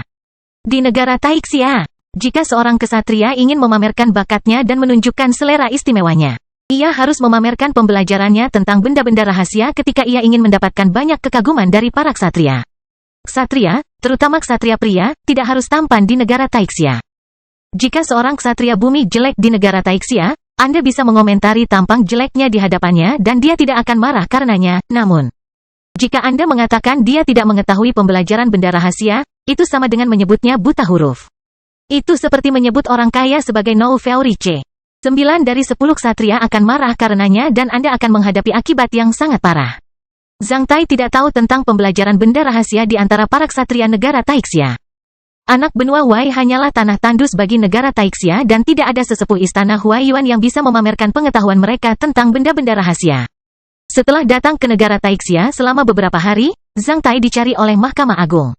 Karena Zhang Tai tidak terlalu banyak berkomunikasi dengan para ksatria dari negara Taixia, terutama para ksatria di atas bumi, maka dia sama sekali tidak mengetahui pembelajaran populer tentang benda-benda rahasia di kalangan ksatria dari negara Taixia. Namun, berbeda dari Zhang Tai, pertapa pengangkat gunung, tetua istana Tianlu dan monster tua Qi telah belajar keras tentang mempelajari benda-benda rahasia. Ketiga ksatria bumi memiliki pengetahuan tentang pembelajaran benda rahasia, selain itu, semuanya agak tertutup. Mutiara dari benda rahasia dibentuk oleh 4 elemen di alam elemen, yang memiliki atribut khusus, yaitu, semakin besar kekuatan serangannya, maka akan semakin tahan dan keras benda tersebut. Itu mirip dengan bahan-bahan yang ditemukan secara ilmiah sebelum bencana yang dapat menyesuaikan sifat fisiknya terhadap perubahan tekanan. Oleh karena itu, seorang ksatria bumi hanya akan membuka mutiara benda rahasia 20% lebih cepat dari seorang ksatria besi hitam. Bisa dikatakan, jika seorang ksatria besi hitam membutuhkan waktu 50 jam untuk membuka mutiara dari sebuah benda rahasia, maka seorang ksatria bumi membutuhkan waktu sekitar 40 jam untuk membuka mutiara dari sebuah benda rahasia. Waktu di reruntuhan Hieron sama berharganya bagi ketiga ksatria bumi. Menurut survei tersebut, setiap orang biasa yang memperdagangkan saham akan merasa bahwa tingkatnya sedikit lebih baik daripada tingkat rata-rata. Para ksatria yang mempelajari pembelajaran tentang barang-barang rahasia berpikir hampir sama dengan pedagang saham biasa. Di dunia ini, rakyat jelata mempunyai banyak metode rahasia untuk memperdagangkan saham, demikian pula, para ksatria juga memiliki banyak metode rahasia dalam memilih mutiara dari benda rahasia. Setelah mengelilingi 4-5 mutiara benda rahasia dalam gugusan kristal yang berada tidak jauh dari puncak gunung selama beberapa waktu, pertapa pengangkat gunung membandingkan ukuran, warna, rasa, dan butiran mutiara benda rahasia tersebut. Dia bahkan menepuk satu demi satu seperti memilih semangka. Akhirnya, dia memilih mutiara dari benda rahasia dan mulai menyerangnya dengan ki pertempurannya. Saat dia memulai pekerjaannya, dia membuat poni yang konstan. Adapun tetua agung istana Tianlu, dia mengeluarkan 3 ekor penyu dan berdiri diam di sisi masing-masing mutiara benda rahasia selama beberapa menit, selama jangka waktu tersebut. Dia melemparkan 3 ekor penyu ke setiap mutiara benda rahasia dan membuat penilaian berdasarkan dengan jumlah sisi positif dan sisi negatif yang menghadap ke atas. Dia segera memilih satu mutiara dari item rahasia juga. Metode monster Qi tua lebih mencengangkan. Dia mengeluarkan sebuah file dan mengikis setiap mutiara dari benda rahasia dengan paksa. Setelah itu, dia mencicipi sedikit bubuk dari setiap mutiara dari benda rahasia tersebut dan akhirnya memilih satu. Setelah masing-masing menempati sekelompok kristal di dekat Hieron di puncak gunung, ketiga ksatria bumi sibuk. Tanpa sadar, mereka mengepung Hieron tersebut. Awan abu-abu aneh dari kabut Baron Iblis berhenti kurang dari 1,7 mil dari puncak-puncak utama gunung karena telah mendengar poni dan ki pertempuran khusus para ksatria bumi. Karena masih dalam zona larangan terbang, sebenarnya hanya ada 2 atau 3 jalur menuju puncak-puncak utama. Setelah berputar-putar di sana selama beberapa saat, Baron Iblis menemukan bahwa 3 jalan menuju puncak-puncak utama semuanya diblokir oleh ksatria manusia bumi. Oleh karena itu, tanpa disadari ia mengerutkan kening. Baron Iblis tidak takut pada satupun ksatria manusia bumi di sini. Namun, situasinya menjadi rumit ketika 3 ksatria manusia bumi berkumpul dalam jarak dekat. Ketajaman indera para ksatria bumi tidak akan pernah bisa ditandingi oleh para ksatria besi hitam. Oleh karena itu, tidak peduli seberapa hebat Baron Iblis dalam keterampilan menyamar dan bersembunyi, selama jaraknya kurang dari 100 meter dari seorang ksatria bumi, ia akan memiliki kemungkinan 80% untuk diperhatikan oleh ksatria bumi. Jika jaraknya kurang dari 50 meter dari seorang ksatria bumi, itu pasti akan diperhatikan. Tidak peduli dari sisi mana ia akan mendaki bukit, Baron Iblis pasti akan ditemukan oleh salah satu dari 3 ksatria manusia bumi. Selama 1 ksatria manusia bumi menemukannya, 2 ksatria manusia lainnya akan menemukannya juga. Jika demikian, rencana Baron Iblis pasti akan gagal. Inti dari rencana Baron Iblis adalah memasuki kuil utama Hieron pengorbanan berdarah dan mengendalikan pusat kendali sistem seluruh Hieron. Selama ia mengendalikan pusat kendali sistem, ia akan mampu menangkap semua ksatria manusia di sini dan secara bertahap menjadikan mereka semua sebagai pengorbanan berdarahnya. Ini akan memakan waktu lama, setidaknya dia tidak ingin diganggu oleh orang-orang ketika dia memasuki kuil utama. Setelah melihat puncak-puncak utama dengan cahaya mata yang tajam selama beberapa detik, Baron Iblis berbalik dan berlari ke arah lain. Namun, Baron Iblis tidak mengetahui bahwa sejak dia memasuki reruntuhan Hieron ini, jejaknya telah diawasi secara ketat oleh seorang ksatria manusia. Saat itu, Zhang Tai yang sedang mendaki bukit menjadi tercengang. Ketika cahaya warna-warni melintas, Zhang Tai mendengar Lu Zhongming dan istrinya berseru pada saat bersamaan. Tak lama setelah itu, kedua orang itu mulai mengejar cahaya warna-warni itu dengan kecepatan lebih cepat. Setelah mengikuti pasangan itu sebentar, Zhang Tai melihat sesuatu di tangan pasangan abadi ini. Benda itu memancarkan cahaya redup dan dibungkus oleh mereka sehingga bisa menahan dinginnya dan mencapai ketinggian 6.000 meter di atas gunung senjata. Oleh karena itu, karena hanya sedikit ksatria besi hitam yang bisa sampai di sini, ada lebih banyak peluang di sini daripada di bawah. Zhang Tai tidak lagi menindaklanjuti pasangan itu, sebaliknya, dia mengerutkan kening. Bulu pelacak terakhir berhenti hampir 1,2 mil jauhnya dari 3 ksatria manusia bumi di dekat puncak-puncak utama gunung. Mengingat rute bulu pelacak, Zhang Tai merasakan bahwa tujuannya adalah puncak dari puncak utama. Namun, 3 ksatria manusia bumi menghalangi jalannya. Setelah membuat lingkaran di bawah 3 ksatria manusia bumi, awan kabut aneh tidak menemukan cara untuk naik ke atas bukit. Oleh karena itu, bulu pelacak turun ke bawah bukit. Namun, ia tidak langsung sampai ke kaki gunung, sebaliknya, ia berlari ke bawah seperti ular yang bergerak. Mereka yang pernah menjadi pengintai atau tentara pasti tahu bahwa di wilayah tertentu jalur berjalan ular seperti itu ternyata merupakan tindakan pencarian taktis. Yang tidak akan menjamin Anda akan menghadapi musuh dengan kecepatan tercepat tetapi dapat memastikan Anda menemukan musuh yang paling dekat dengan Anda. Pusat lingkaran dari rute pergerakan Anda. Sekarang ia tidak ingin bertemu dengan pertapa pengangkat gunung, Zhang Anguo, dan monster tuaki di dekat puncak-puncak utama. Mengapa ia memilih menuruni bukit seperti ular? Bukankah dia takut bertabrakan dengan ksatria manusia? Apa yang dipikirkannya? Pikiran Zhang Tai menjadi sejernih kristal sekali lagi. Dia memikat ketiga singa itu dari puncak-puncak utama. Kastil besi hitam bab 947 membuat pilihan. Sebenarnya, banyak momen kritis yang tidak memiliki banyak tanda sebelum kedatangannya. Sebaliknya, mereka muncul secara alami seperti cahaya matahari sore, guntur di hari hujan. Dan ulat sutera yang keluar dari kepompong. Mereka selalu tampil diam-diam. Ketika Anda memahami bahwa pilihan Anda akan menentukan nasib Anda dan banyak orang di sekitar Anda, momen kritis telah berlalu, sehingga tidak ada kesempatan bagi Anda untuk menentukan pilihan lagi. Zhang Tai tidak tahu bahwa dia sedang menghadapi pilihan seperti itu. Ia hanya merasa bulu pelacak terakhir sangat aneh dan memiliki kemauan yang kuat untuk mencapai puncak-puncak utama. Meski dia tidak mengetahui target akhir pria itu, dia punya beberapa pilihan. Pertama, abaikan kabut aneh itu. Lagi pula, ada 3 ksatria manusia bumi di sini. Selain itu, pendatang baru itu tidak menyadari keberadaan Zhang Tai. Jika kabut aneh menyebabkan masalah, ketiga ksatria manusia bumi pasti akan menanganinya. Pria itu melewati lobi dengan sangat cepat sehingga Zhang Tai hampir menganggapnya sebagai ksatria bayangan. Namun, melihat pria itu menjadi dingin dan berkeliaran di depan 3 ksatria manusia bumi, Zhang Tai menegaskan kembali bahwa pria itu adalah seorang ksatria bumi. Jika itu adalah seorang ksatria bayangan, dia bisa terus menanjak tanpa mempedulikan ketiga ksatria manusia bumi sama sekali. Sekarang ia dapat melewati lobi dengan sangat cepat, ia mungkin memiliki metode khusus. Pilihan pertama adalah pilihan yang egois bagi Zhang Tai. Kedua, Zhang Tai bisa mengeluarkan suara-suara untuk membujuk 3 ksatria manusia bumi menuju kedatangannya yang terlambat dan menghancurkan tindakan dan rencana orang itu. Bahkan mungkin bagi mereka untuk menangkap orang itu. Setelah memikirkannya dengan serius beberapa saat, Zhang Tai menyerah. Jika Zhang Tai adalah orang bijak yang tidak mementingkan diri sendiri, dia mungkin akan memilih opsi kedua saat ini. Tanpa mempedulikan bahaya yang mungkin terjadi. Memperlihatkan kartu asnya dan berdiri di garis depan, dia pasti akan menghancurkan rencana mendiang orang yang mungkin merugikan kepentingan dan keselamatan tim ksatria manusia. Namun, Zhang Tai bukanlah seorang bijak, dia mungkin seorang pria terhormat dalam beberapa aspek. Namun, dia tidak pernah menjadi orang bijak. Dia bahkan seorang buronan yang bahkan tidak bisa mengungkapkan status aslinya. Oleh karena itu, dia tidak perlu menjadi pahlawan saat ini.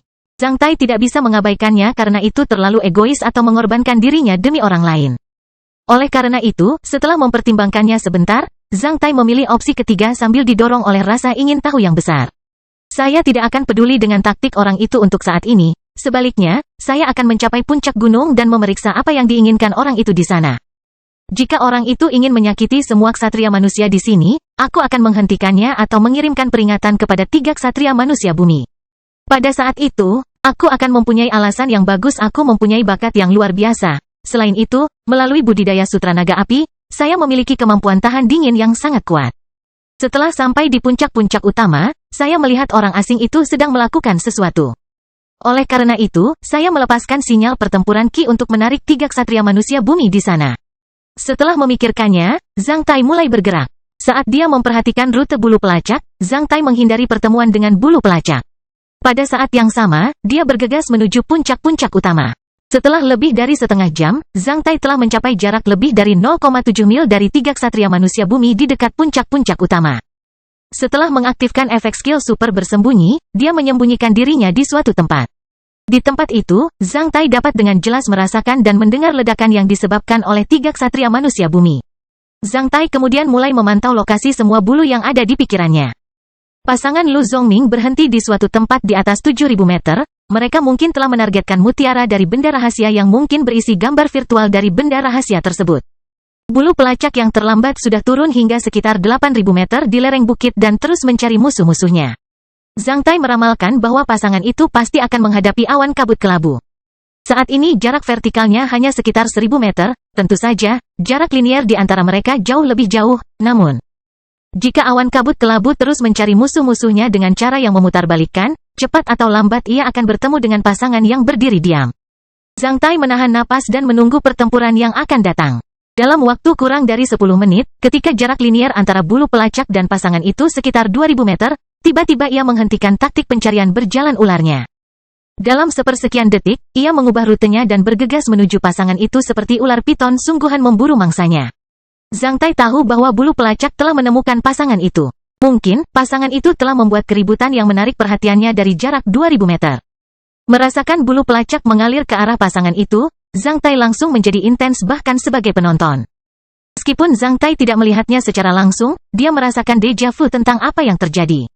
Saat ini, Zhang Tai agak bersalah.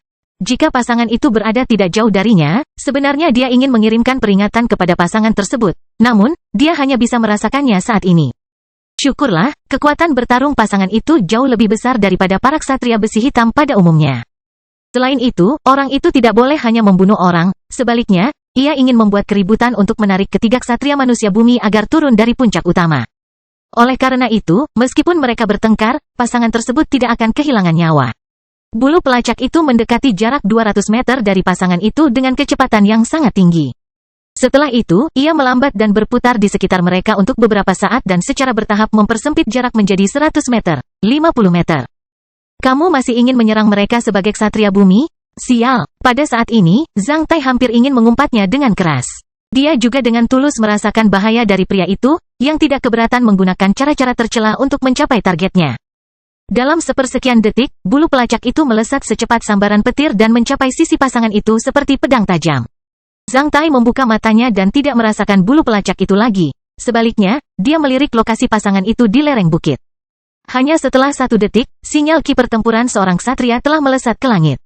Itu adalah sinyal pertempuran Qi Lu Zongming, sinyal Qi pertempuran Lin Huangxi tidak muncul. Zhang Tai samar-samar bisa mendengar auman Lu Zongming. Ketika sinyal Qi pertempuran Lu Zongming melesat ke langit, poni di dekat puncak-puncak utama berhenti seketika. Rupanya, ketiga ksatria manusia bumi menemukan situasi abnormal juga. Dalam waktu kurang dari 10 detik, Zhang Tai telah melihat Qi pertempuran Lu Zongming meluncur menuruni bukit sementara 3 ksatria manusia bumi juga berlari menuju sinyal Qi pertempuran Lu Zongming. Adapun para ksatria manusia bumi, setelah memasuki piramida, mereka tidak bisa mengabaikan pertempuran di samping mereka. Terutama setelah seseorang dari tim monster tua Qi terbunuh beberapa hari yang lalu. Setelah merasakan 3 ksatria manusia bumi menuruni bukit, Zhang Tai langsung muncul dari tempat dia bersembunyi dan bergegas menuju puncak-puncak utama. Hanya dalam beberapa menit, Zhang Tai telah tiba di puncak-puncak utama. Zhang Tai melihat sekeliling dan langsung melihat Aula Hieron. Dia tidak membayangkan ada Aula Hieron di sana. Sudah tutup, apakah orang itu ingin memasuki aula? Saat melihat gugusan kristal tidak jauh dari gerbang aula, Zhang Tai bergegas ke sana dan bersembunyi di dalam kristal logam. Bulu kalkir yang terakhir dekat dengan bulu kalkir Lin Huangxi ketika mereka bergegas menuruni bukit, diikuti oleh bulu kalkir Lu Zongming. Tiga ksatria manusia bumi mengejar sinyal ki pertempuran Lu Zongming dari jarak lebih dari 10 mil. Bulu pelacak depan tiba-tiba melaju dan meninggalkan Lu Zongming lebih dari 500 meter jauhnya. Tampaknya hal itu sudah luput dari pandangan Lu Zongming. Zhang Tai menemukan bulu pelacak depan baru saja membuat lingkaran di tengah gunung yang kabutnya paling tebal sebelum naik ke bukit dari sisi lain. Namun, Lu Zongming bergegas menuruni bukit. Lu Zongming kehilangan targetnya. Sinyal ki pertempuran Lu Zongming bergegas menuruni bukit bersama dengan tiga ksatria manusia bumi. Bulu pelacak itu berbahaya sekaligus licik. Merasakan bulu pelacak melaju menuju puncak-puncak utama, Zhang Tai langsung menahan napas. Pada saat yang sama, dia mulai bernapas dengan bantuan ruang di kastil besi hitam seperti bagaimana dia bernapas di dalam air. Yakni, dia menghirup oksigen dari Castle of Black Iron dan menghembuskan karbon dioksida ke dalam Castle of Black Iron. Dalam lebih dari 10 menit, awan kabut abu-abu telah terbang ke puncak-puncak utama. Akhirnya, awan kabut abu-abu menghilang, memperlihatkan tampilan asli Baron Iblis, yang sedang memegang Lin Huangxi. Dia koma karena luka berat dengan darah di sudut mulutnya. Itu iblis sungguhan, ksatria iblis bumi. Zhang Tai sangat terkejut. Saat melihat Aula Hieron, Baron Iblis itu menunjukkan senyuman yang agak muram saat ia berlari langsung menuju gerbang. Setelah sampai di depan gerbang, Baron Iblis menjatuhkan Lin Huangxi ke tanah, menyebabkan dia memuntahkan darah lagi sementara separuh tubuhnya berlumuran darah. Saat darahnya menyentuh tanah, darahnya berubah menjadi sampah es berdarah yang mengeluarkan uap putih. Baron Iblis menginjak leher Lin Huangxi dengan satu kaki dengan biadab dan kejam sambil memperhatikan butiran di gerbang dengan hati-hati.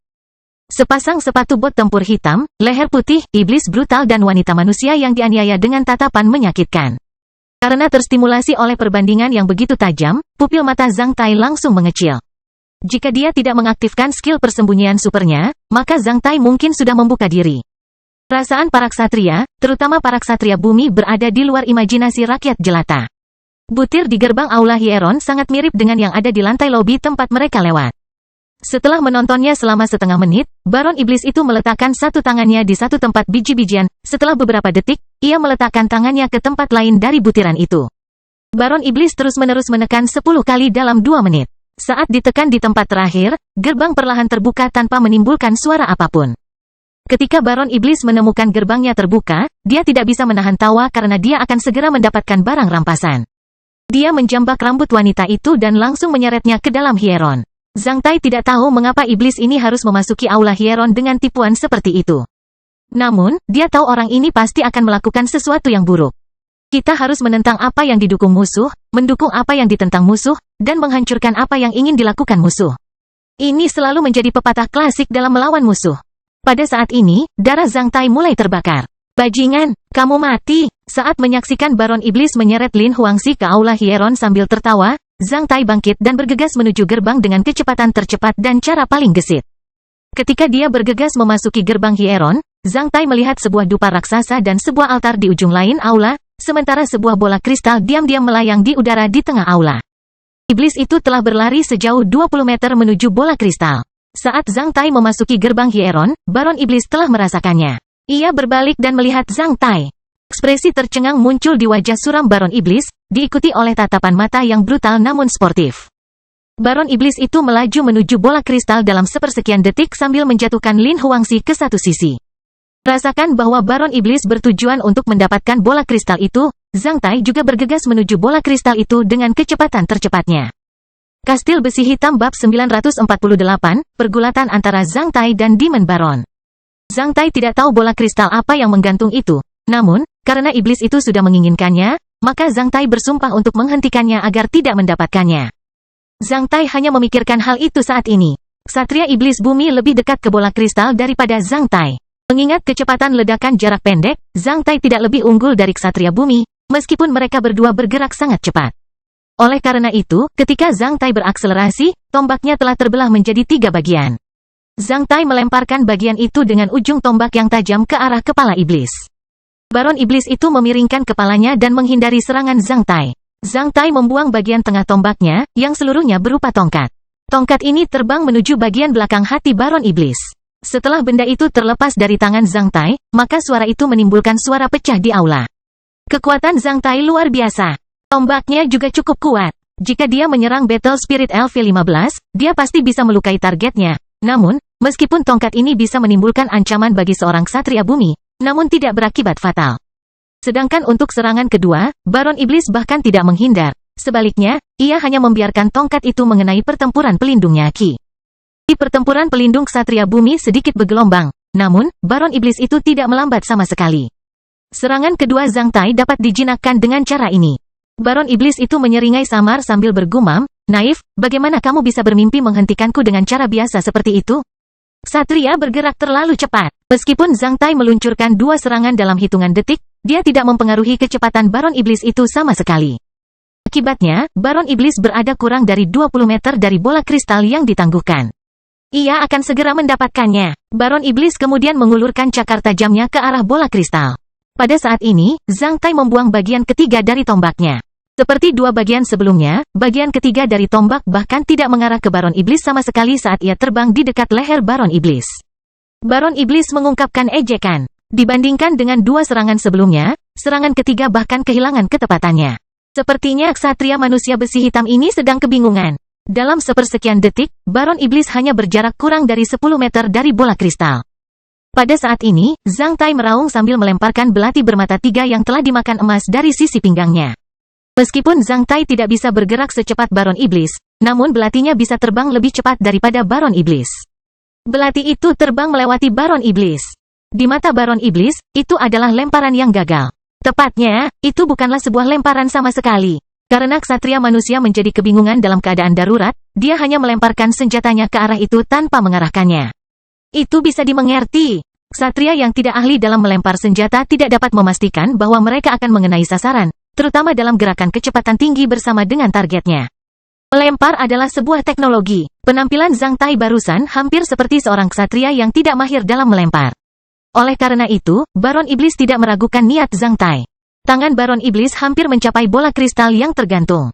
Baron Iblis akan menang. Oleh karena itu, ia menjadi sangat gembira. Belati bermata tiga yang dimakan emas yang dilempar Zhang Tai sedikit lebih cepat daripada jari-jari Baron Iblis. Setelah melewati Baron Iblis, belati itu tiba-tiba berputar dan mengubah arah pergerakannya. Ketika Baron Iblis hampir menyentuh bola kristal, belati bermata tiga yang dimakan emas yang berputar itu menghantam bola kristal, menyebabkan bola kristal itu melesat ke arah Zhang Tai setelah bersentuhan dengan Baron Iblis. Bahkan ksatria bumi tidak bisa meresponnya dalam situasi seperti ini. Senyuman gembira namun suram dari Baron Iblis itu langsung membeku saat ia menyaksikan bola kristal itu terbang mundur. Haha, terima kasih. Zhang Tai segera menangkap bola kristal dan belatinya yang terbang kembali seperti bumerang. Sambil tertawa, dia berbalik dan berniat untuk segera keluar dari gerbang. Sayang sekali, Zhang Tai bermaksud menunjukkan bulu putih itu pada 3 kali sebelumnya, bukan untuk menyerang Baron Iblis, melainkan untuk membuatnya mati rasa. Dengan kata lain, 3 serangan Zhang Tai sebelumnya tidak ditujukan pada tubuh Baron Iblis itu, melainkan jiwanya. Zhang Tai bermaksud memperbaiki pola pikir Baron Iblis. Bahkan jika aku mengerahkan seluruh upayaku untuk melancarkan serangan terhadap seorang ksatria bumi, aku tidak akan menimbulkan ancaman sama sekali. Oleh karena itu, Zhang Tai mengubah taktiknya. Dalam 3 kali sebelumnya, senjatanya masing-masing terbang sepanjang garis lurus dan secara bertahap kehilangan presisinya satu demi satu. Dalam hal ini, Baron Iblis tidak pernah bisa membayangkan bahwa belati Zhang Tai bisa mengenai bola kristal dengan cerdas seperti bumerang dan burung. Itu seperti melatih seekor anjing. Setiap kali Anda melempar sepotong tulang ke arah yang jauh, anjing akan berlari ke arah tulang tersebut. Jika anjing sudah terbiasa melakukan hal itu, meskipun Anda hanya berpura-pura membuang sesuatu, anjing itu juga akan lari. Baron Iblis telah dilatih 3 kali oleh Zhang Tai secara tidak sadar.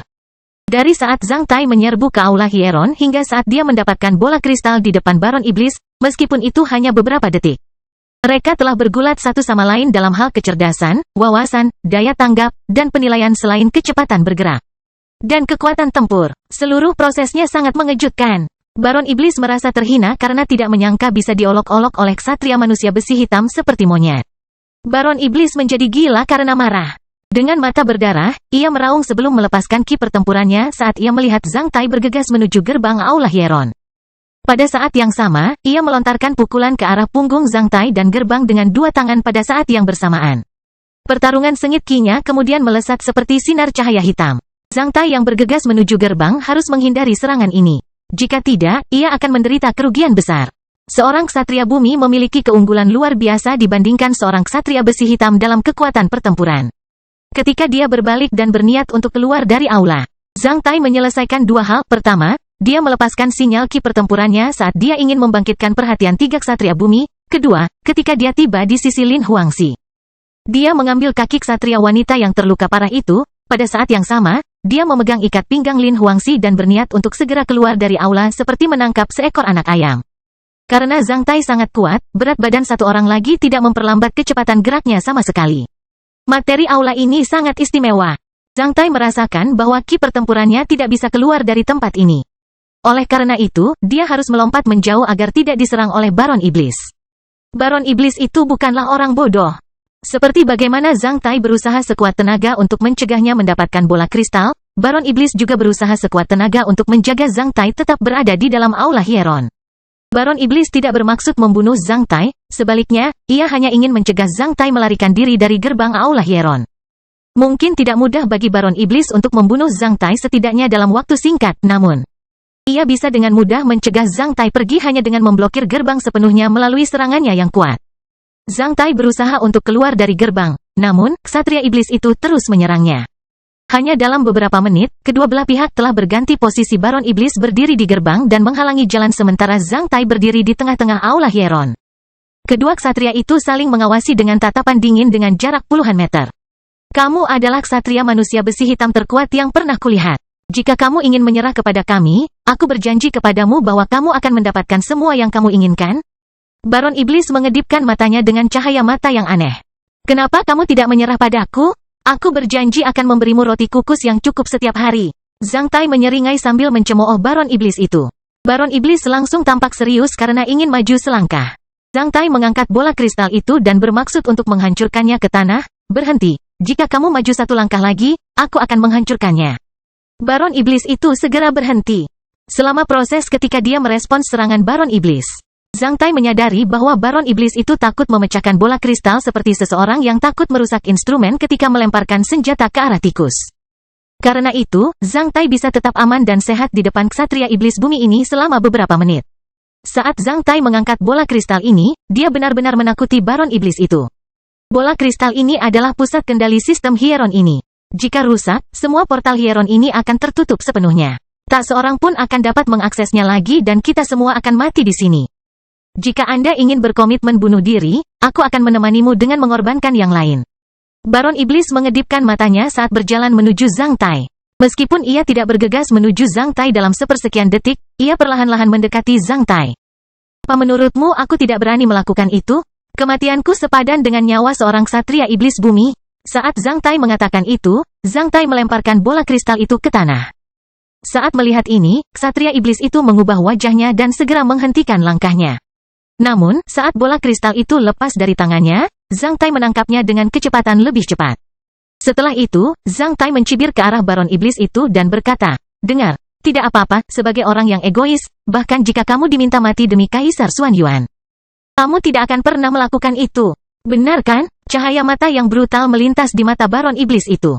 Ketika kedua ksatria itu menemui jalan buntu, pertapa pengangkat gunung dan monster tua Ki muncul di puncak gunung senjata pada saat yang sama. Kastil Besi Hitam bab 949, adegan tak terduga. Di dunia ksatria, ada pepatah bahwa tidak ada orang yang bisa naik pangkat menjadi seorang ksatria tanpa latihan yang rajin. Pepatah ini lebih cocok untuk para ksatria bumi. Ketika pertapa pengangkat gunung mencapai bagian tengah gunung, dia tiba-tiba menjadi waspada dan merasa ada sesuatu yang tidak beres. Tak lama setelah itu, pertapa pengangkat gunung membuat keputusan dan kembali ke puncak utama setelah memperhatikan Zhang Angwo. Zhang Angwo, tetua istana Tianlu bertanggung jawab untuk menyusul Lu Zongming dan mencari tahu apa yang terjadi. Melihat pertapa pengangkat gunung kembali ke puncak-puncak utama, monster tua Ki segera mengikutinya kembali. Saat Zhang Tai menghadap ke arah gerbang, dia pertama kali melihat pertapa pengangkat gunung dan monster tua Ki. Ketika dia melihat dua ksatria manusia, pertapa pengangkat gunung dan monster tua Ki melihat gerbang terbuka aula Hieron dan Baron Iblis di gerbang pada saat yang bersamaan. Tentu saja, Baron Iblis juga memperhatikan mereka. Ketika dua ksatria manusia bumi bertemu dengan ksatria iblis bumi di reruntuhan Hieron, apa yang akan mereka lakukan selanjutnya? Tidak diragukan lagi, pertempuran itu hampir terjadi dalam sepersekian detik. Pertapa pengangkat gunung melepaskan sinyal ki pertempuran tingkat ksatria bumi sementara gambar virtual raksasa yang sedang memeluk gunung muncul. Sinyal ki pertempuran tingkat ksatria bumi yang meningkat di puncak-puncak utama memberitahu Zhang Angwo bahwa sesuatu sedang terjadi di sana. Sejujurnya, ini adalah pertama kalinya Zhang Tai melihat sinyal pertempuran ki dari seorang ksatria bumi. Tepatnya, itu lebih seperti pertempuran ki tornado daripada asap pertempuran ki. Jika sinyal ki pertempuran dari ksatria besi hitam itu seperti asap kotoran serigala yang membubung ke langit, sinyal ki pertempuran ksatria bumi sudah berupa tornado yang lebih tebal, lebih besar dan lebih menarik perhatian daripada asap pertempuran ki pada skala dan skala. Lihat, tornado ki pertempuran dari pertapa pengangkat gunung berbentuk zamrud yang tampak seperti naga hijau yang menghubungkan langit dengan tanah. Bayangan virtual dari pertapa pengangkat gunung muncul dalam pertempuran ki tornado sementara matanya yang berkedip-kedip mengamati semua makhluk hidup di bawah. Itu sepenuhnya mewujudkan kekuatan seorang ksatria bumi. Ketika pertempuran ki tornado dan gambar virtualnya muncul pada saat yang sama, itu menandakan bahwa pertapa pengangkat gunung telah mengerahkan seluruh upayanya. Monster tua ki juga merilis pertempuran ki tornado dan gambar virtualnya pada saat yang bersamaan. Baron Iblis itu berbalik dan melirik Zhang Tai sementara matanya penuh dengan niat membunuh dan kemarahan. Baron Iblis berpikir bahwa kegagalannya sepenuhnya disebabkan oleh Zhang Tai pada saat yang kritis. Tanpa Zhang Tai, ia sudah lama mengendalikan segalanya di sini. Namun, karena sekarang dia bisa menjadi Baron Iblis, bangsawan iblis, itu menunjukkan bahwa dia pasti luar biasa dalam beberapa aspek. Pada saat kritis ini, ketika Zhang Tai berpikir bahwa Baron Iblis akan keluar dari pengepungan dua ksatria manusia bumi dan melarikan diri, Baron Iblis itu bergegas menuju Zhang Tai di luar imajinasinya. Melihat Baron Iblis bergegas ke arahnya, Zhang Tai langsung terkejut. Setelah itu, dia memahami maksud dari Baron Iblis. Ksatria Iblis Bumi ini telah memastikan bahwa aku tidak akan pernah menghancurkan bola kristal itu lagi setelah dua ksatria manusia bumi muncul. Karena partai saya berada pada posisi yang kita tidak perlu mengorbankan diri kita sendiri dengan menghancurkan bola kristal tersebut. Oleh karena itu, ksatria iblis mendapat sedikit kesempatan untuk mendapatkan bola kristal. Sedangkan bagi mereka yang kuat dan percaya diri, tidak ada krisis mutlak di dunia ini. Krisis dan perubahan yang menguntungkan merupakan dua sisi kontradiksi yang dapat berubah menjadi satu sama lain pada saat-saat tertentu. Semua petarung kuat unggul dalam memanfaatkan peluang kecil dalam kesulitan seperti itu. Karena dia telah melewati momen tersulit, tentu saja, Zhang Tai tidak ingin dibunuh oleh ksatria iblis ini pada saat ini. Oleh karena itu, ketika ksatria iblis itu berlari ke arahnya, dia langsung berbalik dan melarikan diri. Dia bahkan langsung melemparkan Lin Huangxi ke sudut terpencil aula dengan lincah.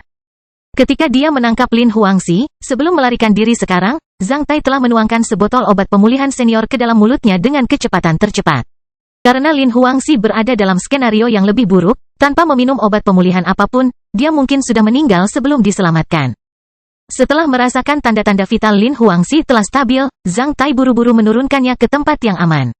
Jika ksatria iblis menjadi semakin marah dan menangkap Lin Huangxi sebagai sandera, itu akan menjadi lebih rumit. Saat ksatria iblis itu dikepung oleh dua ksatria manusia bumi dan ingin merampok bola kristal di tangan Zhang Tai, ia tidak punya waktu untuk peduli pada seorang wanita yang akan mati. Ketika ia melempar Lin Huangxi, Zhang Tai merasa Lin Huangxi membuka matanya dan melirik ke arahnya dengan tatapan menyakitkan. Baru saja, Lin Huangxi sedang koma. Dia hanya bisa merasakan ditangkap oleh seseorang yang berlari dan melompat dengan cepat dan menuangkan sebotol obat serbaguna ke dalam mulutnya. Dia tahu ada seseorang yang menyelamatkannya, oleh karena itu, dia ingin membuka matanya untuk melihat siapa penyelamatnya.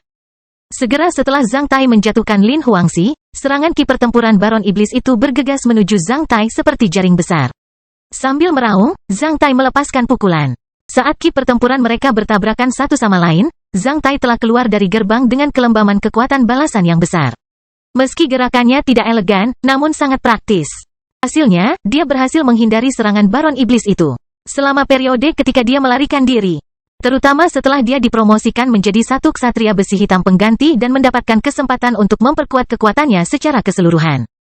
Kekuatan pertempuran Zhang Tai telah meningkat pesat. Dibandingkan ketika dia dijebak oleh orang-orang dan dilukai oleh Feng Yuelun, Jenderal Ceji dari Provinsi Yingzhou.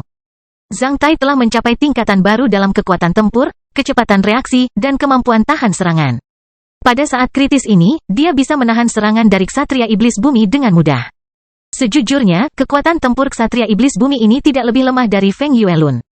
Ksatria iblis mengejar Zhang Tai dari dekat, sementara pertapa pengangkat gunung dan monster tua ki terus mengejar ksatria iblis. Zhang Tai secara bertahap terlibat dalam pertempuran Ki Ksatria Iblis dan menghindar di sana-sini. Pada saat yang sama, Aula Hieron dipenuhi dengan poni seperti guntur. Tubuh Ksatria Iblis menjadi hantu sekali lagi sementara beberapa awan kabut humanoid secara bertahap membentuk tampilan Ksatria Iblis dan bergabung dalam pertempuran. Kecuali awan kabut itu benar-benar tersebar, tubuh asli Ksatria Iblis itu sulit diidentifikasi. Setelah menyebarkan satu awan kabut baru akan muncul dari kehampaan dengan cara yang mistis. Ini adalah pertama kalinya Zhang Tai melihat metode rahasia iblis yang aneh. Pantas saja Ksatria Iblis ini berani merampok bola kristalnya di saat kritis seperti itu. Setelah beberapa menit, kejadian tak terduga terjadi. Monster tua Ki yang sedang melawan Ksatria Iblis bersama dengan pertapa pengangkat gunung tiba-tiba mengeluarkan pengebor tajam berwarna merah dari kehampaan. Tak lama setelah itu, dia bangkit dan mengebornya ke punggung pertapa pengangkat gunung. Setelah itu, dia memukul Zhang Tai dari jarak beberapa meter yang baru saja menghindari Ksatria Iblis itu. Meskipun Zhang Tai selalu waspada terhadap monster tua Ki dan merasa bahwa orang ini mudah berubah-ubah. Dia tidak membayangkan bahwa monster tua Ki bisa mengkhianati Ksatria manusia dan menyerangnya pada saat kritis ini. Diserang oleh dua ksatria bumi, salah satunya hampir menyerangnya, Zhang Tai langsung mengeluarkan seteguk darah dan terlempar jauh. Pertapa pengangkat gunung juga tidak menyangka bahwa monster tua Ki bisa menyerangnya saat ini. Selain itu, alat pengebor tajam berwarna merah milik monster Ki sangat aneh sehingga hampir menghancurkan Ki tempur pelindung pertapa pengangkat gunung dalam hitungan detik. Akibatnya, pertapa pengangkat gunung tidak punya waktu untuk meresponsnya. Ketika Ki monster tua mematahkan Ki pertempuran pelindung pertapa pengangkat gunung dengan pengebor tajam berwarna merah. Baron Iblis itu segera mengambil kesempatan itu dan melancarkan serangan terus-menerus ke pertapa pengangkat gunung. Diserang oleh dua ksatria bumi pada saat yang sama, pertapa pengangkat gunung terlempar sejauh 100 meter dan menabrak salah satu dinding Aula Hieron. Monster tua Ki muncul sekali lagi dan mengambil bola kristal yang dijatuhkan Zhang Tai. Hampir di saat yang sama, dia menjauh dari ksatria iblis itu sebelum tertawa terbahak-bahak. Kastil Besi Hitam Bab 950, Krisis Hidup atau Mati. Serangan monster tua Ki pada saat kritis tidak hanya melukai Zhang Tai dan pertapa pengangkat gunung, namun juga merampas bola kristal tersebut. Hasilnya, situasi di Aula Hieron berbalik dalam hitungan detik. Pengkhianatan dari anggota tim selalu lebih merusak dibandingkan musuh. Monster tua Ki membuktikan hukum ini sekali lagi. Menyaksikan penampilan monster tua Ki yang tak terbayangkan, Baron Iblis menghentikan serangannya. Sebaliknya, ia menyipitkan matanya dan menatap wajah menyenangkan monster tua Ki karena penasaran. Setelah menahan serangan kekuatan penuh dari seorang ksatria iblis bumi dalam jarak yang begitu dekat, Zhang Tai merasa ditabrak oleh kereta peluru dengan kecepatan ratusan mil per jam saat dia menyemburkan seteguk darah. Di saat yang sama, tulangnya mengeluarkan suara yang tajam. Tak lama setelah itu, dia terlempar jauh dan tidak berhenti sampai dia berguling sejauh 60 meter, meninggalkan darah di sana. Zhang Tai berjuang untuk berlutut dengan satu lutut. Setelah itu, dia memuntahkan darah sekali lagi sementara isi perutnya terasa mendidih. Ini adalah pertama kalinya Zhang Tai merasakan rasa sakit yang begitu tajam. Ki pertempuran monster Ki tua dilengkapi dengan fungsi kerusakan khusus. Setelah dia dipukul olehnya, Zhang Tai merasa diliputi rasa sakit. Kekuatan monster tua Ki juga sangat besar, yang akan mematahkan setidaknya beberapa tulang ksatria besi hitam biasa. Lukanya akan semakin parah jika tulang yang patah menusuk ke dalam perut mereka. Namun, Zhang Tai istimewa. Karena dia telah mengambil begitu banyak buah berbadan besi dan memiliki kemampuan tahan serangan yang hebat, Zhang Tai menjalani ujian pada saat yang genting. Tulang-tulang Zhang Tai tidak patah, oleh karena itu, kerusakan sekunder dapat dihindari. Sementara itu, kerusakan dan erosi yang disebabkan oleh Ki pertempuran monster tua Ki telah dilemahkan oleh kemampuan bertahannya. Setelah memuntahkan darah 2 kali lagi, depresi Zhang Tai menjadi sangat lega. Meski lukanya terlihat parah, sebenarnya tidak terlalu parah. Zhang Tai hanya berbaring di tanah dan perlahan-lahan memulihkan kekuatan tempurnya. Dibandingkan dengan Zhang Tai, luka yang dialami pertapa pengangkat gunung tampaknya lebih parah. Setelah pengebor tajam berwarna merah itu mematahkan Ki tempur pelindungnya, ia mulai mengebor ke dalam tubuh pertapa pengangkat gunung melalui lukanya. Pada saat yang sama, secara bertahap ia meleleh di dalam tubuh pertapa pengangkat gunung dengan cara yang aneh. Pertapa pengangkat gunung bangkit dari tanah dengan wajah pucat. Setelah melirik monster tua Ki dan merasakan kondisi fisiknya, pertapa pengangkat gunung langsung mengubah wajahnya. Saat pengebor tajam berwarna merah itu menghilang di dalam tubuhnya, wajah pertapa pengangkat gunung berubah menjadi ungu tua sementara pembuluh darah di dahi dan lehernya tiba-tiba menonjol seperti ada sesuatu yang berenang di dalam dan akan menghancurkannya. Betapa menakutkannya itu, pertapa pengangkat gunung mulai meninju dirinya sendiri, alih-alih meninju monster tua Ki dan Baron Iblis sambil mengertakkan gigi, menyebabkan satu guntur perpukulan. Hanya dengan mendengar suara pukulannya saja, penonton akan terkejut. Dia hanya bunuh diri. Pertapa pengangkat gunung meninju jantung, hati, limpa, paru-paru, dan ginjalnya. Setiap kali dia meninju dirinya sendiri, dia akan mengeluarkan seteguk darah.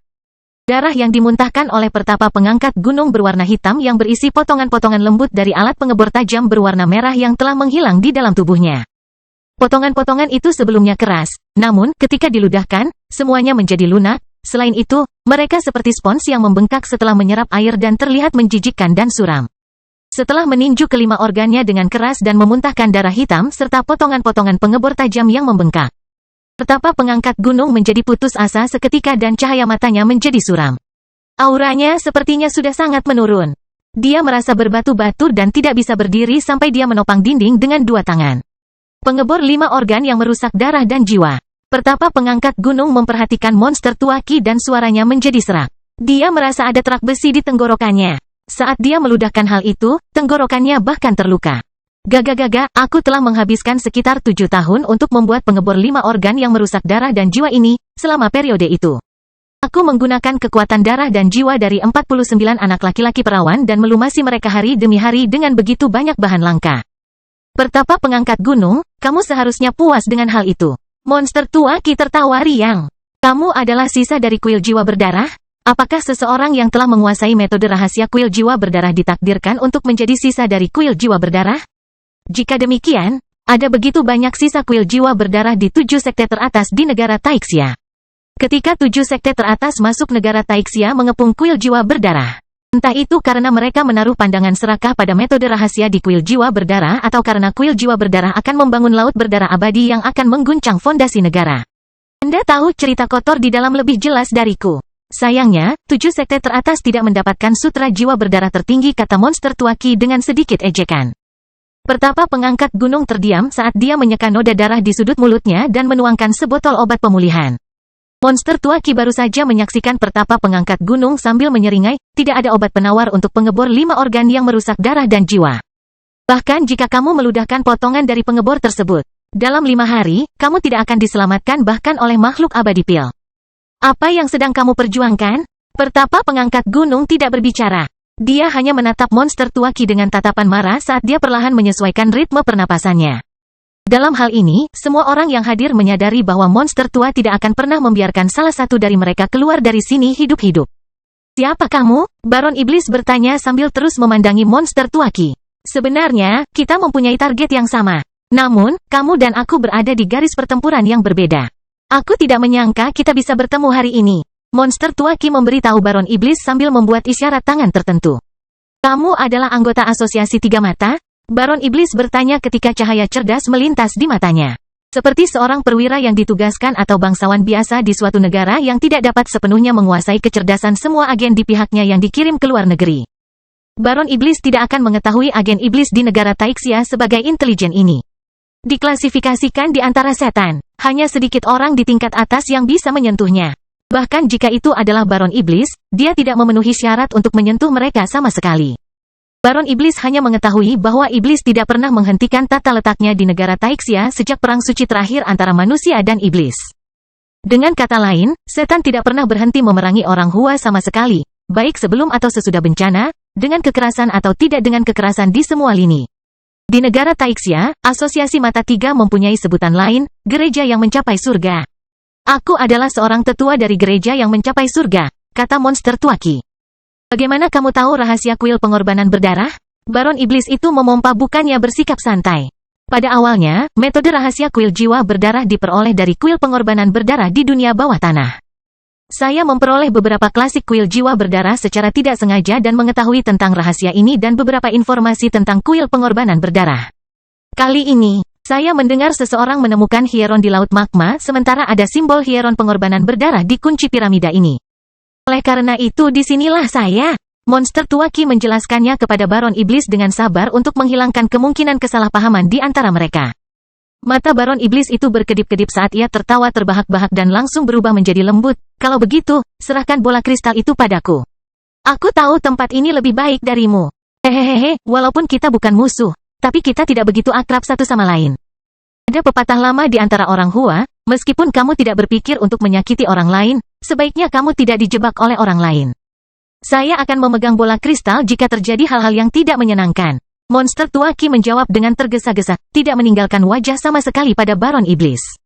Kamu tidak berani mengikuti perintahku? Qi Baron Iblis menjadi berbahaya seketika. Namun, monster tua Qi masih tidak mempedulikannya, dia bahkan melirik ke arah Baron Iblis dengan pandangan menghina. Ketika kamu mencapai level pangeran, belum terlambat untuk berbicara seperti itu kepadaku. Tetapi kamu tidak memenuhi syarat untuk memerintahku saat ini. Kedua ksatria bumi saling memandang sementara Qi monster tua Qi tidak lebih lemah dari Baron Iblis sama sekali. Setelah melihat monster tua Qi, bola kristal di tangannya dan orang-orang setengah mati di Aula Hieron, akhirnya membuat kompromi. Baiklah, apakah kamu tahu cara menggunakannya? Hahaha, mudah sekali. Tutup saja gerbangnya untuk menghajar anjing-anjing itu di dalam air. Kita hanya perlu menutup semua pintu masuk Hieron.